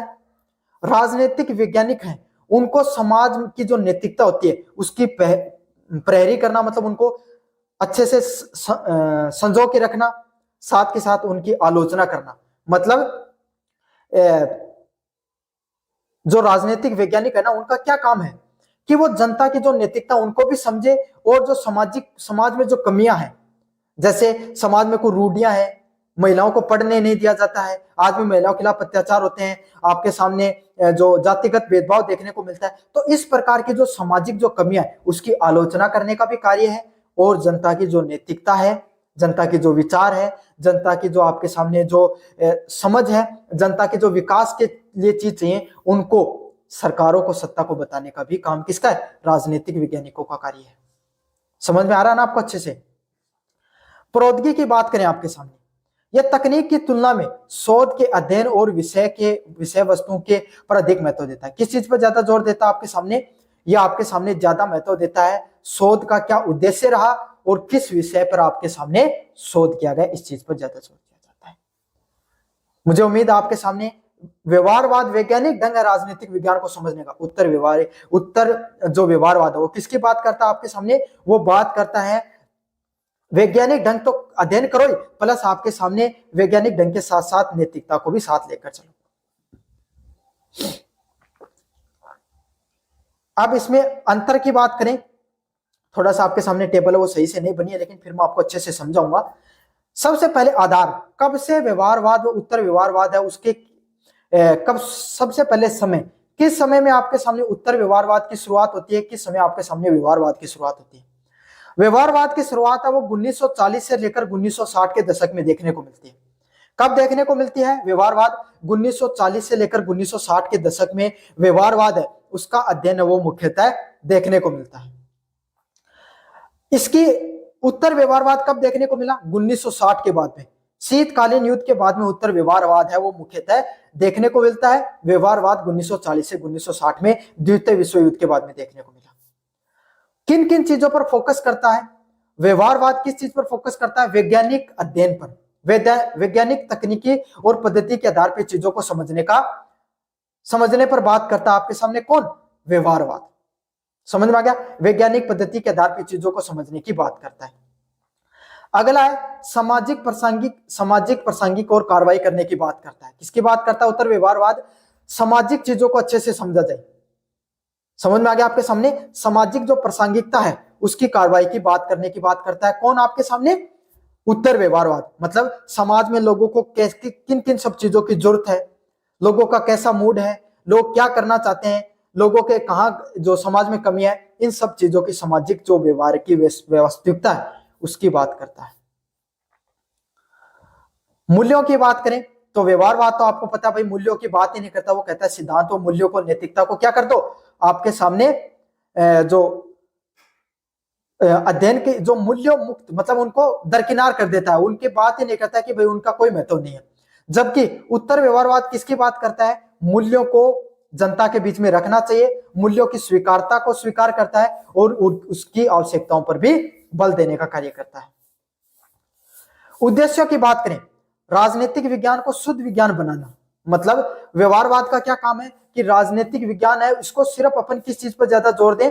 वैज्ञानिक ढंग से चीजों को बनाने पर ज्यादा जोर दें, वैज्ञानिक ढंग से ज्यादा अध्ययन करने पर जोर दें। तो व्यवहारवाद किसकी बात करता है? राजनीतिक विज्ञान के रूप में स्थापित करने की बात करता है। किसको? राजनीतिक विज्ञान को। और उत्तर व्यवहारवाद किसकी बात करता है? सामाजिक समस्याओं का समाधान करने की। गरीबी को कैसे हटाया जा सकता है, महिलाओं के खिलाफ अत्याचारों को कैसे हटाया जा सकता है, सरकार जो जनता है वो सरकार को बदलना चाहती है, वो क्यों बदलना चाहती है, इन सब चीजों की जो सामाजिक समस्याओं को हटाने की बात कौन करता है? उत्तर व्यवहारवाद करता है। ऐसे याद कर लो, व्यवहारवाद है ना लोगों के व्यवहार का उत्तर देने का काम करता है उत्तर व्यवहारवाद। नारा क्या रहता है? तकनीक का महत्व। मतलब जो व्यवहारवाद है उसमें तकनीक को ज्यादा महत्व किसमें दिया जाता है? व्यवहारवाद में तकनीक को सबसे ज्यादा महत्व दिया जाता है। समझ में आ गया? और इसमें किस चीज को ज्यादा महत्व दिया जाता है? सार को ज्यादा महत्व दिया जाता है। प्रकृति में रूढ़िवादी व तथ्यात्मक है, पुरानी विचारधाराओं को लेकर चलता है व्यवहारवाद। क्यों? क्योंकि प्राचीन है, थोड़ा पुराना है, तो पुरानी व्यवस्थाओं को ज्यादा लेकर चलता है, तथ्यों को, वैज्ञानिक ढंगों को ज्यादा चीजों को लेकर चलता है। उत्तर व्यवहारवाद प्रगतिशील है, वक्त के साथ बदलने वाली चीजों के साथ है और आलोचनात्मक चीजों को साथ लेकर चलता है। समझ में आ गया आपके सामने विस्तार से कि व्यवहारवाद में और उत्तर व्यवहारवाद में क्या अंतर, आपके सामने क्या प्रमुख विशेषताएं हैं, अपन ने विस्तार से पढ़ा। कैसा लगा वीडियो जरूर से बताना, चैनल को जरूर से सब्सक्राइब कर देना। बच्चों मेरा नाम है मोहित और आपका स्वागत हमारे यूट्यूब चैनल हिस्ट्री चैंपियन में। तो जैसा कि आप जानते हो आपका जो पेपर होने वाला है फाउंडेशन ऑफ पॉलिटिकल साइंस, उससे संबंधित आपके सामने जितने भी महत्वपूर्ण प्रश्न है सारे के सारे मैं करवा रहा हूं। उसका जो अगला महत्वपूर्ण प्रश्न है, शक्ति की अवधारणा, सत्ता के स्रोत व उनके प्रकारों के बारे में बताइए। मतलब शक्ति की अवधारणा क्या होती है, शक्ति क्या होती है, सत्ता और उसके स्रोत क्या होते हैं, उनके जितने प्रकार होते हैं उसके बारे में विस्तार से बताना है। काफी ज्यादा महत्वपूर्ण प्रश्न आपके सामने। आपको क्या करना है? वीडियो को लाइक कर देना है, चैनल को सब्सक्राइब कर देना है और अपने दोस्तों को जरूर से शेयर कर देना है। तो चलो शुरू करते हैं अपन वीडियो को। साथ के साथ आपको क्या करना है, अगर जो चैनल को जैसे सब्सक्राइब करोगे, प्लेलिस्ट का लिंक दे रखा है डिस्क्रिप्शन में, वहां पर ही आपको पीडीएफ है वो फ्री में देखने को मिल जाएगी।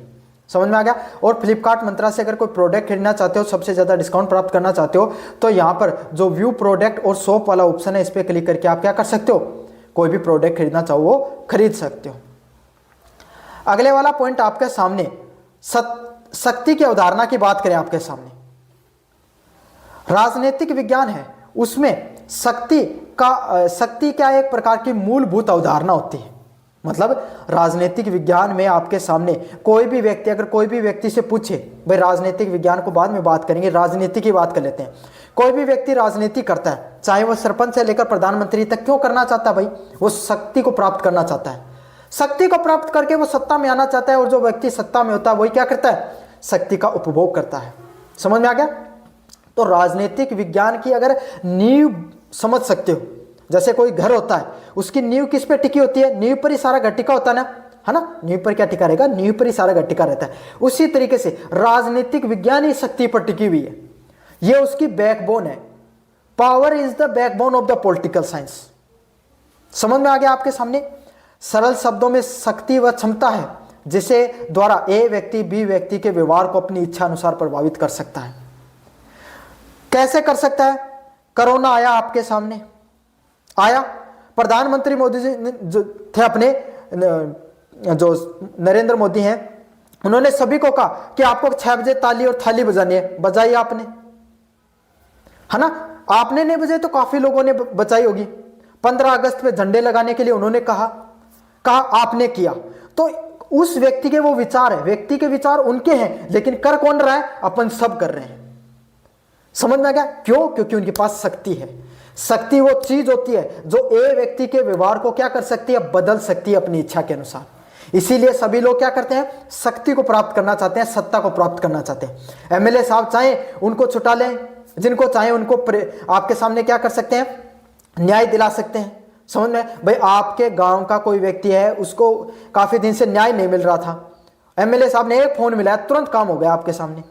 समझ में आ गया? तो यही है, ए व्यक्ति के व्यवहार को बी व्यक्ति, ए व्यक्ति की जो विचारधारा वो बी व्यक्ति के व्यवहार को बदल दे अपनी इच्छा के अनुसार, उसी को क्या कहा जाता है? शक्ति के नाम से जाना जाता है। भले ही बी व्यक्ति की इच्छा कुछ और हो, चाहे हम वो काम करना चाहे नहीं करना चाहे, लेकिन वो शक्ति आपको मजबूर कर देगी उस काम को करने के लिए। शक्ति है वो राजनीति का आधार है, केंद्र बिंदु व लक्ष्य माना जाता है। शक्ति होती है वो क्या होती है आपके सामने? जो राजनीति होती है उसका सबसे आधार, सबसे निचला, सबसे मुख्य, सबसे महत्वपूर्ण बिंदु होती है। और इसी को लक्ष्य को साधकर आपके सामने क्या किया जाता है? जो सत्ता को प्राप्त किया जाता है, राजनीति को समझा जाता है। हर व्यक्ति की चाहत होती है कि वो सत्ता में आए और सत्ता में आकर शक्ति का उपभोग करे। रॉबर्ट हडल ने क्या कहा आपके सामने? रॉबर्ट डहल ने क्या कहा कि शक्ति क्षमता है जिसके अनुसार कुछ अभिनेताओं को कुछ करने के लिए प्रेरित किया जाता है। समझ में आ गया आपके सामने? मतलब शक्ति वो चीज है जो आपके सामने किसी भी व्यक्ति से कोई काम करवा सकती है जो वे अन्यथा नहीं करते हैं। मतलब अगर कोई व्यक्ति कोई काम नहीं करना चाहे, शक्ति उसको मजबूर कर देती है, शक्ति उसको विचारधाराओं के माध्यम से प्रभावित कर सकती है। शक्ति है वो आपके सामने किसी व्यक्ति को मजबूर कर सकती है उस काम को करने के लिए। शक्ति में बल प्रयोग का क्षमता निहित हो सकती है। शक्ति में क्या हो सकता है आपके सामने? बल के प्रयोग की जो क्षमता वो निहित होती है, लेकिन ये बल का प्रयोग तक ही सीमित नहीं है। शक्ति का अर्थ यही नहीं किसी व्यक्ति से बलपूर्वक काम कराया जाए। शक्ति का अर्थ यह भी होता है कोई व्यक्ति से प्रेम के माध्यम से, कोई व्यक्ति को विचारधाराओं के माध्यम से सही व गलत आपके सामने कार्य कराए जा सकते हैं। लोगों की भलाई के भी कार्य हो सकते हैं। भाई उन्हें जो प्रधानमंत्री हैं जो भारत के, उनके द्वारा स्वच्छ भारत अभियान शुरू किया गया और आज हमारी विचारधाराओं में आज अपन सड़क पे कचरा नहीं फेंकते हैं, बाहर अपना कचरा नहीं फेंकते हैं। क्यों? क्योंकि हमारी विचारधारा वैसी बन गई है। तो यही शक्ति अच्छे काम भी करवा सकती है और शक्ति अगर गलत दिशा में लग जाए तो गलत कार्य भी करवा सकती है। समझ में आ गया? अब अपन पढ़ेंगे सत्ता के स्रोत और जो सत्ता के स्रोत कौन कौन से आपके सामने और उनकी वैधता कैसी है। जब शक्ति कानून, परंपराओं व सहमति से वैधता मिलती है, मतलब शक्ति को जब क्या होता है लोगों के द्वारा, जब शक्ति कानून के हिसाब से, परंपराओं के हिसाब से, वह जनता की सहमति के हिसाब से काम करे। मतलब भारत भी एक देश है। भारत में क्या होता है? जनता जो चाहती है वही सरकार बनती है और सरकार को किस तरीके से काम करना पड़ेगा उसके मन में आ गई वैसे नहीं कर सकती। कानून के हिसाब से काम करेगी, परंपराओं के हिसाब से काम करेगी, वरना क्या जनता और सरकार को पलट सकती है, न्यायालय उनके फैसलों को खारिज कर सकती है, कार्यपालिका काम करने से मना कर सकती है। तो हमारे भारत में जो शक्ति है उसकी वैधता होती है। अगर कोई भी शक्ति है वो कानून, परंपरा व जनता की सहमति से काम करे तो क्या हो गई? वही सत्ता बन जाती है। उसी को क्या कहा जाता है? सत्ता के नाम से जाना जाता है। अब किम जोन है, शक्ति तो उसके पास भी है, क्या वो कानून को मानता है? नहीं मानता है, ना कोई परंपराओं ना कोई वैधता को मानता है। वो क्या है, सत्ता में तो बना हुआ है, लेकिन वो एक मजबूरी है जनता की, उसको वो रखना नहीं चाहते। कानून और नियम। आधुनिक लोकतांत्रिक समाजों में सत्ता का सबसे महत्वपूर्ण स्रोत क्या है? संविधान है। अगर आपके सामने जो वर्तमान समय के जो लोकतांत्रिक समाज है उसमें सत्ता के सबसे महत्वपूर्ण स्रोत कौन से हैं? संविधान है, जो कानून और स्थापित कानूनी प्रक्रियाएं हैं। साथ के साथ क्या है, संविधान के अंतर्गत जितने कानून दिए गए हैं, जितनी जो कानूनी प्रक्रिया बनाए गए, उसके अंतर्गत चलना ही क्या आपके सामने हमारा जो देश है, हमारी जो लोकतांत्रिक परंपराएं हैं, उसके तहत ही आपके सामने कोई भी शक्ति है उसका उपयोग किया जा सकता है। प्रधानमंत्री चाहे वो सब कुछ नहीं कर सकते, उनको भी संविधान के दायरे में रहकर ही काम करना पड़ेगा। अधिकारी इसलिए आज्ञा देते हैं क्योंकि उन्हें कानून उन्हें ऐसा करने का अधिकार देता है। मतलब कोई अधिकारी हो गया, चाहे कोई विधायक पालिका का कोई व्यक्ति हो गया, वो आपको आज्ञा दे सकता है कोई काम करवाने की। समझ में आ गया? जैसे अगर आपने कोई गलत काम कर दिया तो न्यायालय आपको क्या कर सकती है? सजा सुना सकती है। कैसे सुना सकती है? क्योंकि संविधान ने उनको उस कार्य को करने का, उस आज्ञा को अनुपालना करने का क्या दिया? अधिकार दिया है। लोग कानून के प्रति सम्मान के कारण उनकी आज्ञा मानते हैं, और लोग क्या करते हैं? कानून के प्रति जो उनका सम्मान होता है, उस सम्मान के प्रति उनकी आज्ञा मानने का कार्य करते हैं। समझ में आ गया आपको विस्तार से? परंपराओं की बात करें, प्राचीन या रूढ़िवादी समाज में सत्ता का स्रोत सदियों पुरानी परंपराओं से चला आ रहा है। मतलब प्राचीन जो हमारी रूढ़िवादी समाज थी, उसमें जो सत्ता के जो अलग अलग प्रकार के जो स्रोत हुआ करते थे, वो बहुत पुरानी, हमारी जो सदियों पुरानी जो परंपराएं हैं, वहां से वो सारी की सारी विचारधाराएं चली आ रही है। जिससे क्या होता है? रीति रिवाज व धार्मिक मान्यताएं होती है, जहां पर क्या देखने को मिलता है? अलग अलग प्रकार के जो रीति रिवाज हो गई और जो धार्मिक मान्यताएं हो गई, उनको भी साथ के साथ वहां पर रखा जाता है, उसी के हिसाब से कार्य किया जाता है। समझ में आ गया आपके सामने? तो हमारी जो पुरानी प्राचीन जो परंपराएं हैं, उसी के हिसाब से धार्मिक परंपराओं के आधार पर ही क्या मान्यताएं चलती हैं। अगले वाला पॉइंट है सहमति व जनमत। लोकतंत्र में सत्ता का अंतिम स्रोत कौन होती है? जनता होती है। अगर जनता की सहमति होगी तभी क्या होगा? आपके सामने कोई काम है वो अच्छे से किया जाएगा। नेता चुनाव के माध्यम से वैधता प्राप्त करते हैं। समझ में आ गया? अगर जनता चाहे तो जनता क्या करती है? सत्ता को पलट सकती है। जनता चाहे तो कोई कानून को खारिज करा सकती है न्यायालय में जाकर, या फिर अपना विरोध प्रदर्शन दर्ज कराकर। जनता चाहे तो क्या कर सकती है? आपके सामने कोई भी जो उन्हें नई चीज लानी है, उसको नए बदलाव को ला सकती है। जनता के हाथों में सारी शक्तियां होती हैं, और यही बदलाव अपने नेपाल और बांग्लादेश में अपन ने देखा था। नेता चुनाव के माध्यम से क्या करते हैं? आपके सामने वैधता प्राप्त करते हैं। जो सत्ता में जो लोग आते हैं वो कैसे आते हैं? जनता उन पर मोहर लगाकर भेजती है, भैया आपने अपने गांव का सरपंच चुनाव के माध्यम से चुना, एमएलए एमपी को अपने चुनाव के माध्यम से चुना। तो यही है, नेता कैसे चुनते हैं? आपके सामने चुनाव के माध्यम से चुने जाते हैं। जब तक जनता की सहमति और विश्वास बना रहता है, सत्ता प्रभावी रहती है। मतलब जब तक जनता की सहमति बनी रहेगी, विश्वास बना रहेगा, सहमति है जो सत्ता वो हमेशा चलती रहेगी और उसकी प्रभावी ढंग से वो काम करती रहेगी। समझ में आ गया विस्तार से आपको चीजें? अगले वाला पॉइंट आपके सामने ज्ञान विशेषज्ञता। किसी विशेष क्षेत्र में ज्ञान या विशेषज्ञता भी सत्ता का स्रोत हो सकती है। मतलब कोई अलग अलग प्रकार के जो विशेष क्षेत्र है, उसमें ज्ञान और जो विशेषज्ञता है वो भी आपके सामने क्या हो सकती है? कोई सत्ता हो सकती है। जैसे कोई वैज्ञानिक हो गया, है ना? अगर जैसे वायु प्रदूषण बहुत फैल रहा है दिल्ली में, तो कोई वैज्ञानिक है, वो आपको क्या करेंगे? एक वैज्ञानिकों की टीम बना दी जाती है ना? और वो उस वायु प्रदूषण पर अध्ययन करके क्या करेगी? आपके सामने सरकार को बनाएगी कि आपको इस प्रकार की नीतियां लागू करनी चाहिए। सरकार उन नीतियों को लागू करती है। आपने सुना होगा ना, अलग अलग प्रकार की समिति बनाई गई, उस समिति के द्वारा यह फैसला लिया गया, फिर इस फैसले को लागू किया गया। समझ में आ गया ना आपके सामने? तो यही है जो अलग अलग प्रकार के जो ज्ञान की जो विशेषज्ञता होती है, लोगों से सलाह लेकर भी उनका उपयोग किया जाता है। सत्ता के प्रकार। सत्ता के प्रकार की बात करें, मैक्स वेबर ने सत्ता के 3 आदर्श प्रकार बताए हैं। मतलब सत्ता के कितने प्रकार होते हैं? मैक्स वेबर ने 3 प्रकार बताए सत्ता के, जो समाज में वैधता के सत्ता स्रोतों को दर्शाते हैं। कौन से होते हैं आपके सामने 3 प्रकार? पहला प्रकार आपके सामने तार्किक।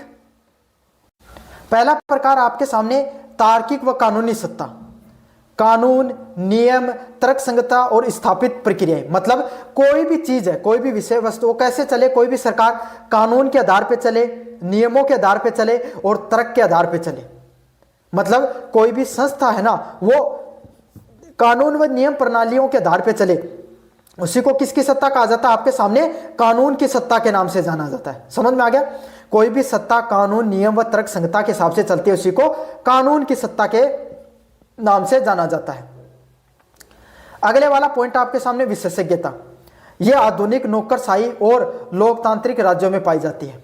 मतलब क्या होता है, आपके सामने जो आज के समय की जो नौकरशाही होती है और जो लोकतांत्रिक राज्यों में मुख्यतः आपके सामने पाई जाती है। कैसे? भारत देश है, कानून के हिसाब से सभी लोग चलते हैं। समझ में आ गया आपके सामने? सभी लोग क्या है, आपके सामने कोई कानून निर्माण हुआ है ना, फिर उस कानून निर्माण को क्या करेंगे, जो नौकरशाही के लोग होते हैं, सरकारी कर्मचारी, उसको लागू करने का कार्य करते हैं। समझ में आ गया आपके सामने? मन मर्जी नहीं चल सकती, कानून के हिसाब से सारे काम चलते हैं। लोग पद की आज्ञा मानते हैं, व्यक्ति की नहीं। लोग किसकी बात मानते हैं? भाई आप एक बात बताओ, आपके जो कलेक्टर हैं, समझ में आ गया आपके सामने? ऐसा ही आपने सुना होगा भाई, आपने सुना होगा ना कि कोई ऐसा ही है। अब ऐसा ही ने आकर आपको क्या कहा कि भाई आपने एक काम की, जो एक व्यक्ति जज है, काफी उदाहरण बदल लिए मैंने, इस बार वाला सही लूंगा थोड़ा। एक जज है, आपने कोई क्राइम कर दिया है ना, क्राइम कर दिया और जज ने आपको सजा सुना दी 5 साल की, तो आपको माननी पड़ेगी क्योंकि वो न्यायालय में बैठा था, है ना।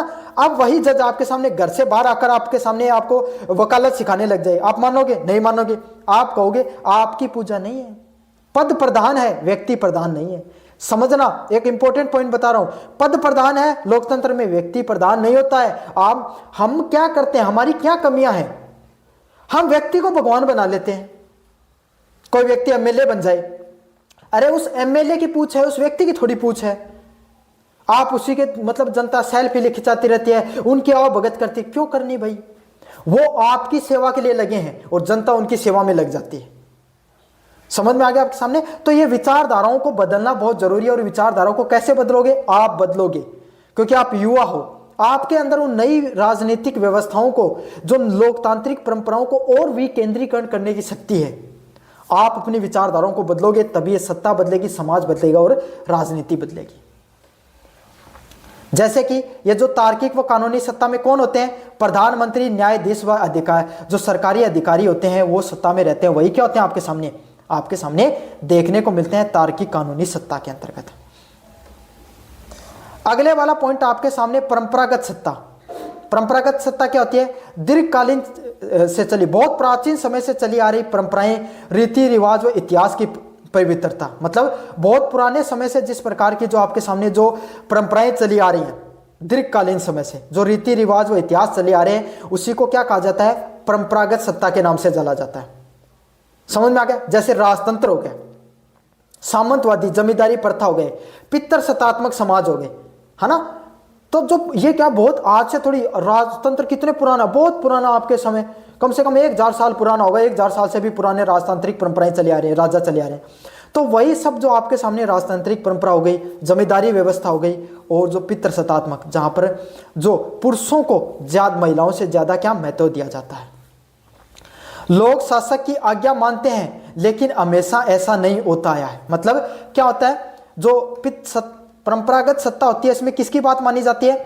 जो व्यक्ति है ना, उसकी बात मानी जाती है। लोकतंत्र में पद की बात मानी जाती है, राजतंत्र में व्यक्ति की बात मानी जाती है।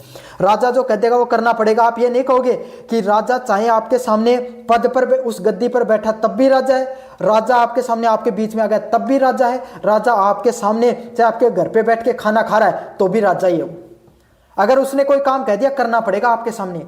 ऐसा नहीं है कि लोकतंत्र की तरह कि 5 बजे आपके सामने जज साहब की ड्यूटी खत्म हो गई, उसके बाद में वो जज नहीं है।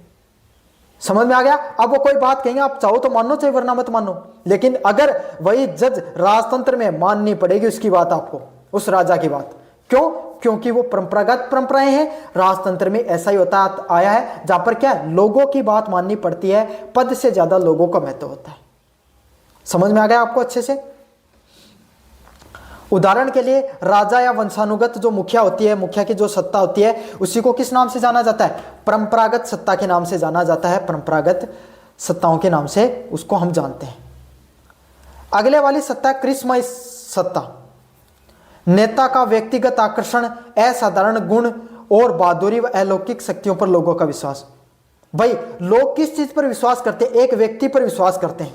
जब महात्मा गांधी आपके सामने आंदोलन करते थे तो उस व्यक्ति पर लोग विश्वास करते थे, चाहे उनकी बात से वो सहमत हो या नहीं सहमत हो। बहुत से ऐसे भारतीय राजनीति के अंदर ऐसे नेता आए, जवाहरलाल नेहरू, सरदार वल्लभ भाई पटेल, सुभाष चंद्र बोस, भीमराव अम्बेडकर, सब महात्मा गांधी की विचारधाराओं से क्या हो सकते थे?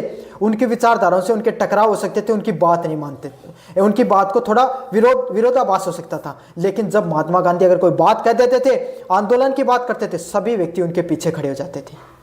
ऐसा क्यों था? क्योंकि उस व्यक्ति में वो आकर्षण था, वो असाधारण गुण थे, वो बहादुरी थी।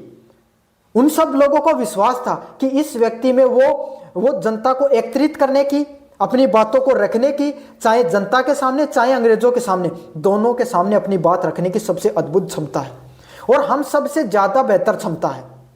इसीलिए सभी लोग उनकी बात मानते थे, सब व्यक्ति। विशेषताओं की बात करें, यह अस्थिर होता है और यह व्यक्ति को मृत्यु या आकर्षण समाप्त होने की खतरे में पड़ जाती है। मतलब यह सब चीजें आपके सामने अस्थिर होती है। क्यों? जो व्यक्ति चला गया, अगर वो व्यक्ति नहीं रहा तो क्या हो गया? अब अगर वो व्यक्ति चला गया या फिर उसका आकर्षण कम हो गया, उससे कोई गलती हो गई, तो क्या हो जाता है? आपके सामने वो सत्ता भी जा सकती है। और यही क्रांतिकारी परिवर्तनों के समय उत्पन्न होती है। 1857 की क्रांति हो गई या दुनिया में कोई भी क्रांति हो गई, कार्ल मार्क्स की क्रांति और कोई व्यक्ति की क्रांति, अगर व्यक्ति विशेष क्रांति इसीलिए फीकी पड़ जाती है। क्यों? क्योंकि वो व्यक्ति है, वो चला जाता है, उसका आकर्षण है, फिर वो कम हो जाता है उसकी मृत्यु के बाद। समझ में आ गया आपके सामने? जिसमें आपके सामने जो अलग अलग प्रकार के व्यक्तित्व की बात करें, महात्मा गांधी, हिटलर और जो इस प्रकार के जो धार्मिक नेता होते हैं, इनमें वो करिश्माई अपील होती है जो जनता को एक जगह इकट्ठा करने का काम करती है। उनकी एक बात, उनका एक भाषण सभी लोगों को एकजुट कर देता है, एक साथ आकर इकट्ठा कर देता है। यही होती है करिश्माई नेताओं की सत्ता। निष्कर्ष के रूप में शक्ति वह क्षमता है जो नियंत्रण स्थापित करती है और सत्ता की वैधीकरण उसको लागू करती है। समझ में आ गया आपके सामने? तो यह था आपके सामने शक्ति की अवधारणा, उसके सत्ता के स्रोत और प्रकार विस्तार से पढ़ाया। कैसा लगा वीडियो जरूर से बताना, चैनल को जरूर से सब्सक्राइब कर देना। धन्यवाद। हेलो बच्चों, मेरा नाम है मोहित और आपका स्वागत है हमारे यूट्यूब चैनल हिस्ट्री चैंपियन में। तो जैसा कि आप जानते हो, आपका जो पेपर होने वाला है foundation of the political science, उससे संबंधित जितने भी महत्वपूर्ण प्रश्न होने वाले हैं सारे मैं आपको करवाने वाला हूं। उसका जो अगला महत्वपूर्ण प्रश्न है, लोकतंत्र की परिभाषा, गुण एवं दोषों का निरीक्षण कीजिए। मतलब लोकतंत्र की परिभाषा के बारे में विस्तार से बताना आपको, उसके क्या क्या गुण होते हैं, उसके क्या क्या लोकतंत्र में दोष होते हैं, उसके बारे में आपको विस्तार से बताना है, उसके ऊपर आपको विस्तार से चर्चा करनी है। काफी ज्यादा महत्वपूर्ण प्रश्न है, इसके बारे में अपन पढ़ेंगे।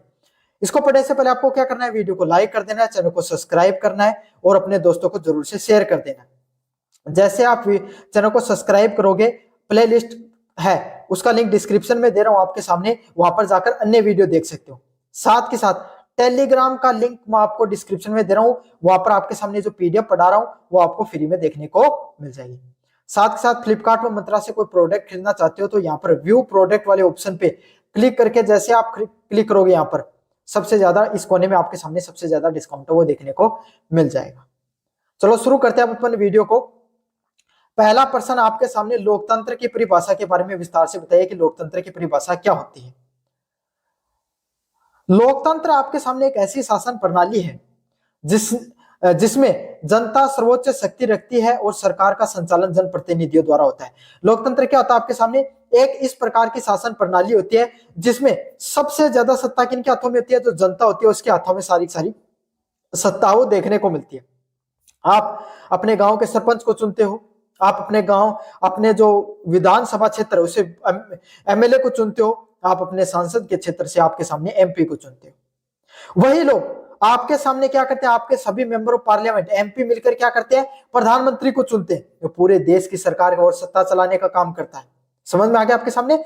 लेकिन उनको आपके मन में आता, आप उन लोगों को हटा भी सकते हो। अंतिम फैसला किसका होता है? जनता का फैसला है, वो अंतिम होता है। अब्राहम लिंकन ने आपने के अनुसार लोकतंत्र जनता के द्वारा और जनता का शासन है। अब्राहम लिंकन की बहुत ही शानदार राय है। उन्होंने क्या कहा, लोकतंत्र है वो जनता का, आपके सामने क्या है, जनता का जनता के द्वारा और जनता के लिए शासन है।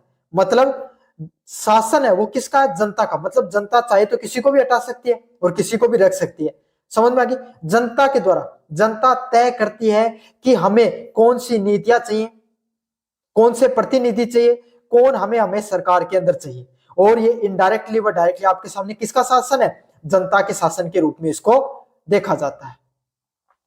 अगर अपन आधुनिक संदर्भ में चीजों को समझने का प्रयास करें तो यह केवल शासन का रूप नहीं बल्कि जीवन शैली, आधुनिक व्यवस्था व आर्थिक प्रणाली भी है। मतलब अगर अपन विस्तार से समझने का प्रयास करें तो आपके सामने जो शासन है, जो आपके सामने जो शासन प्रणाली है, वो उसमें आपके सामने जीवन शैली नहीं, आपके सामने सिर्फ बल्कि सामाजिक और आर्थिक प्रणाली भी है।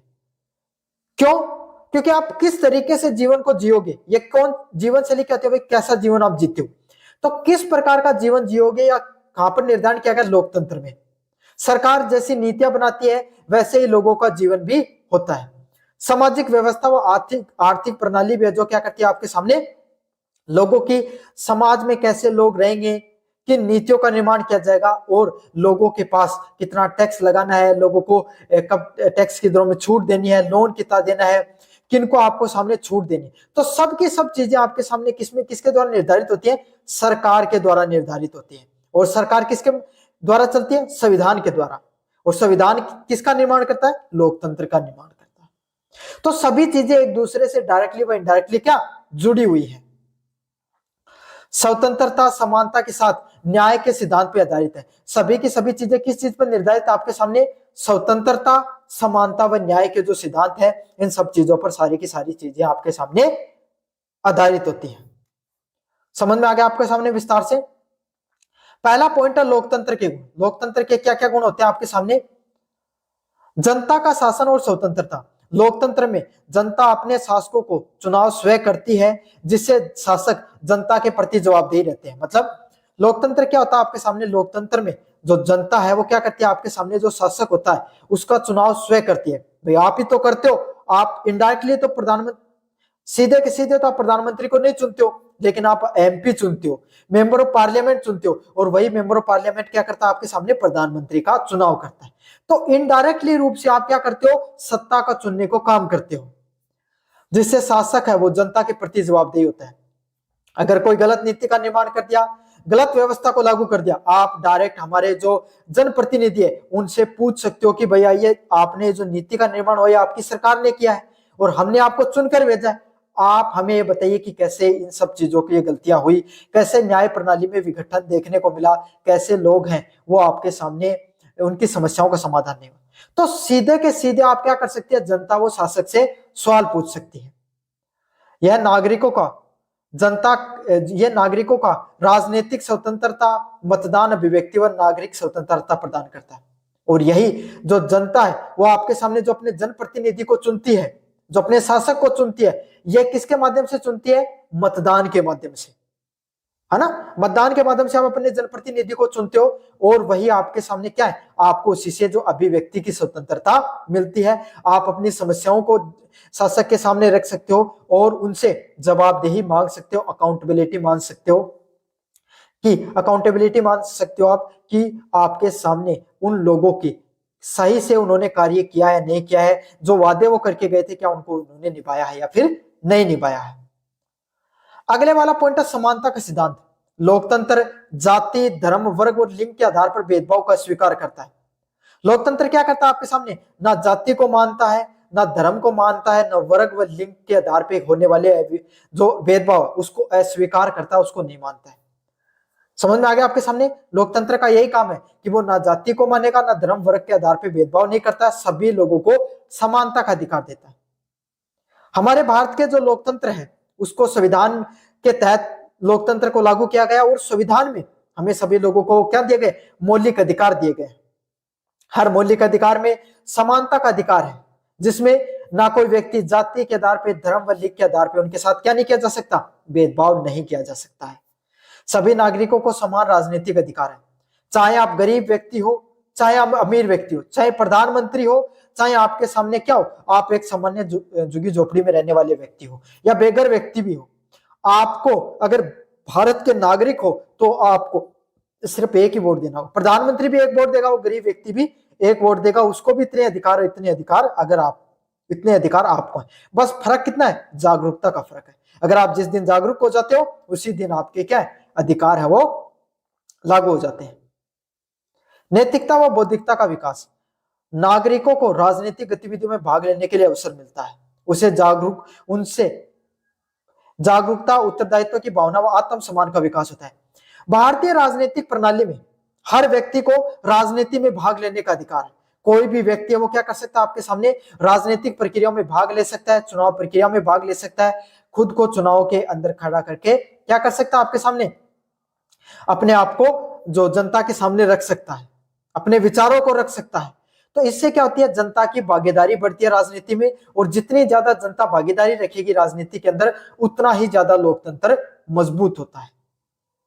सभी के अंदर उत्तरदायित्व की भावना होती है कि भाई अगर आपके सामने सोचो, अगर एक ही कैंडिडेट बार बार जीत रहा है तो फिर वो अहंकारी हो जाएगा, उसको लगेगा कि मुझे काम करने की जरूरत ही क्यों, मैं तो जीत ही रहा हूं। समझ आ? अगर उसी के सामने 5 कैंडिडेट और खड़े हैं और सभी मजबूत हैं, एकदम जबरदस्त चुनाव चल रहा है, तो पांचों को अच्छे से काम करना पड़ेगा। वादों को, ना सिर्फ वादे जो हल्फनामे में दर्ज करने पड़ेंगे, बल्कि जमीनी हकीकत पे भी उनको उतारना पड़ेगा। सड़क का वादा है, गरीबी हटाने का वादा है, जो लोगों को गरीबी दूर करने, बेरोजगारी दूर करने का वादा, सभी के सभी सिर्फ वादे नहीं रह जाएंगे, फिर उनको घोषणाओं को जमीनी हकीकत पे लाना भी पड़ेगा। तो यही है, जितने ज्यादा लोग राजनीति में भागीदारी रखेंगे उतना ही ज्यादा लोकतंत्र सुदृढ़ होता है और मजबूत होता है। क्रांति की संभावना कम, इसमें सरकार को शांतिपूर्ण तरीके से बदलने का प्रावधान होता है। मतलब क्या होता है, आपके सामने जो सरकार होती है उसको शांतिपूर्ण तरीके से बदला जा सकता है। किसके माध्यम से, चुनाव के माध्यम से आपके सामने क्या किया जा सकता है, जो सरकार है उसको शांतिपूर्ण तरीके से अपन बदलाव कर सकते हैं, जिसमें हिंसात्मक जो क्रांति होती है उसका आशंका कम होती है।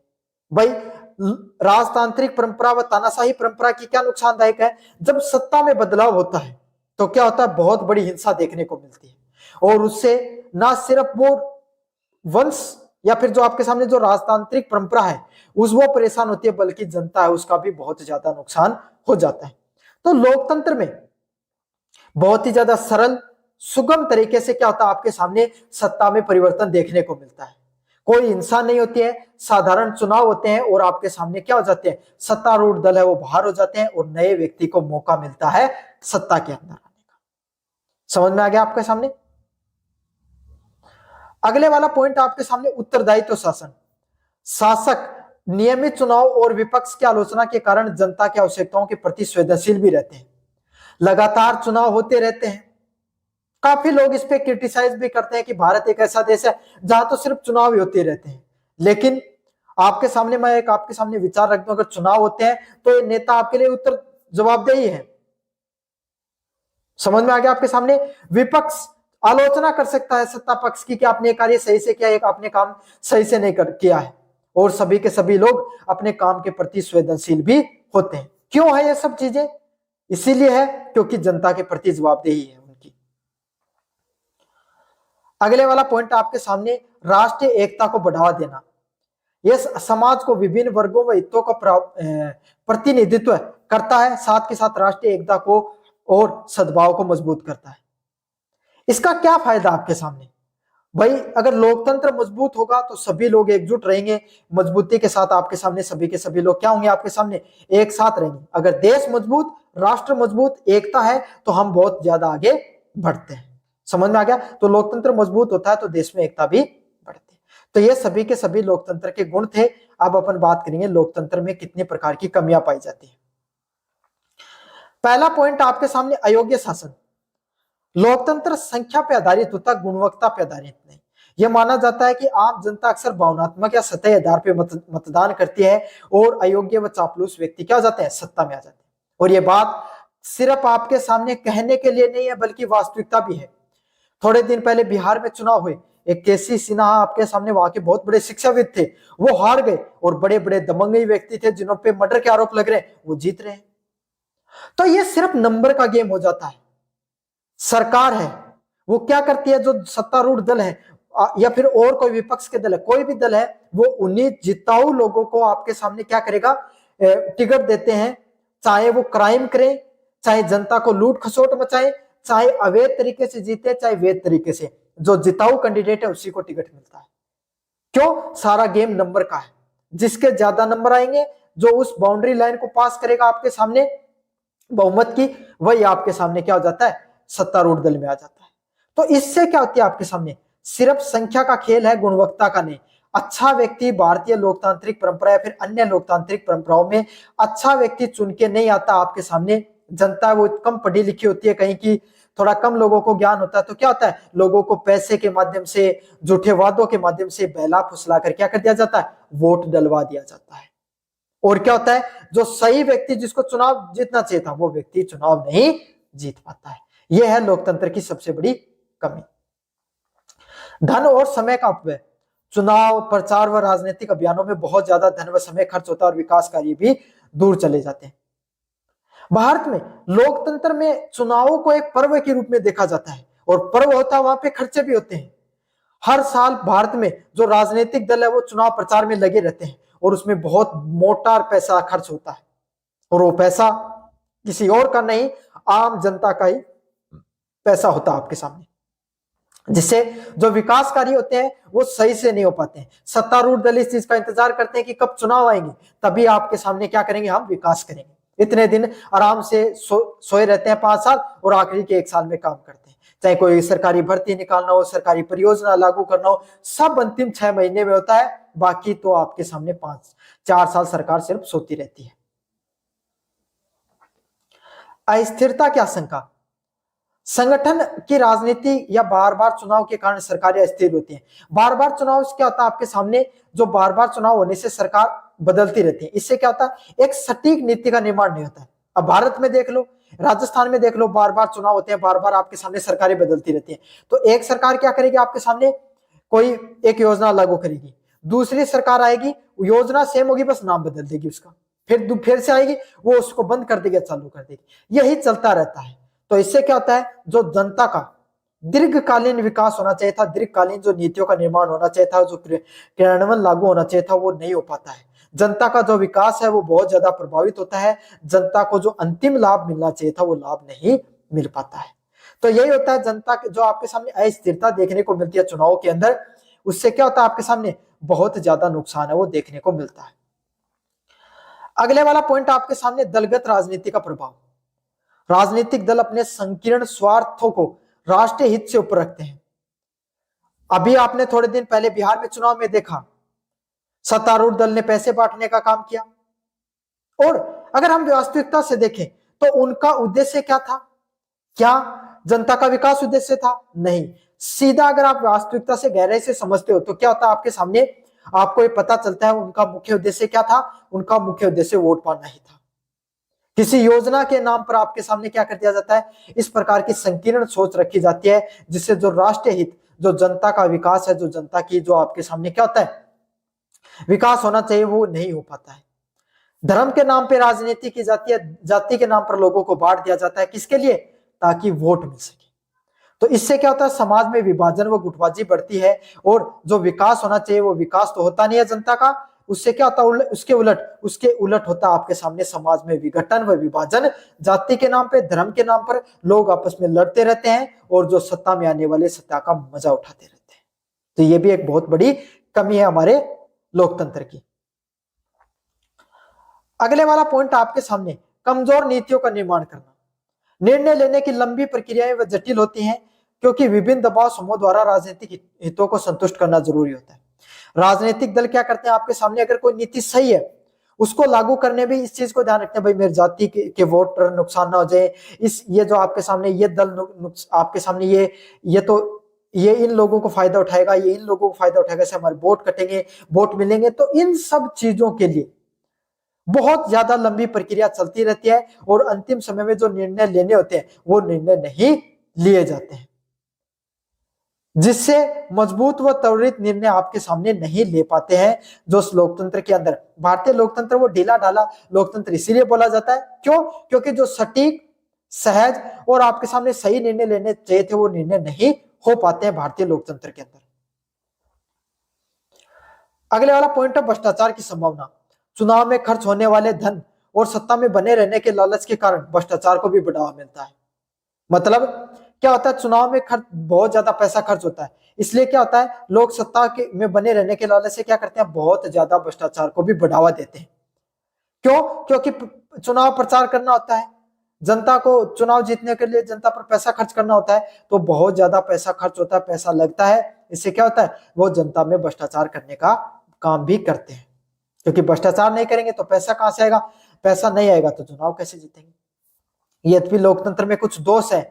जो विल्टन चर्चिल के शब्दों में यह शासन का सबसे खराब रूप है, सिवाय उन सभी रूपों को छोड़कर जिन्होंने समय समय पर प्रयोग किया। मतलब और वो अपने दोषों के बावजूद जनता की भागीदारी, स्वतंत्रता और समानता को सुनिश्चित करने वाला लोकतंत्र आज भी सर्वश्रेष्ठ प्रणाली है। कुछ लोगों का यह मानना है कि लोकतंत्र सबसे खराब शासन की प्रणाली हो सकता है, लेकिन चाहे कितना भी खराब हो, वास्तविक वर्तमान समय की जो प्रशासन है, वर्तमान समय में जो सत्ता को धारण करने का सबसे अच्छा तरीका कौन सा है, लोकतंत्र है। जहां पर जनता की भागीदारी होती है, जनता फैसले ले सकती है, जनता आपके सामने क्या कर सकती है, जनता अपनी बात मनवा सकती है। तो आज के समय अगर अपन बात करें तो सबसे सर्वश्रेष्ठ जो सत्ता की प्रणाली कौन सी है, लोकतंत्र ही सबसे सर्वश्रेष्ठ लोकतंत्र की प्रणाली है। तो ये है आपके सामने जो आपका पेपर होने वाला है, लोकतंत्र की परिभाषा, गुण व दोषों का परीक्षण कीजिए। विस्तार से मैंने आपको बता दिया। कैसा लगा वीडियो जोर से बताना, चैनल को जोर से सब्सक्राइब कर देना। धन्यवाद।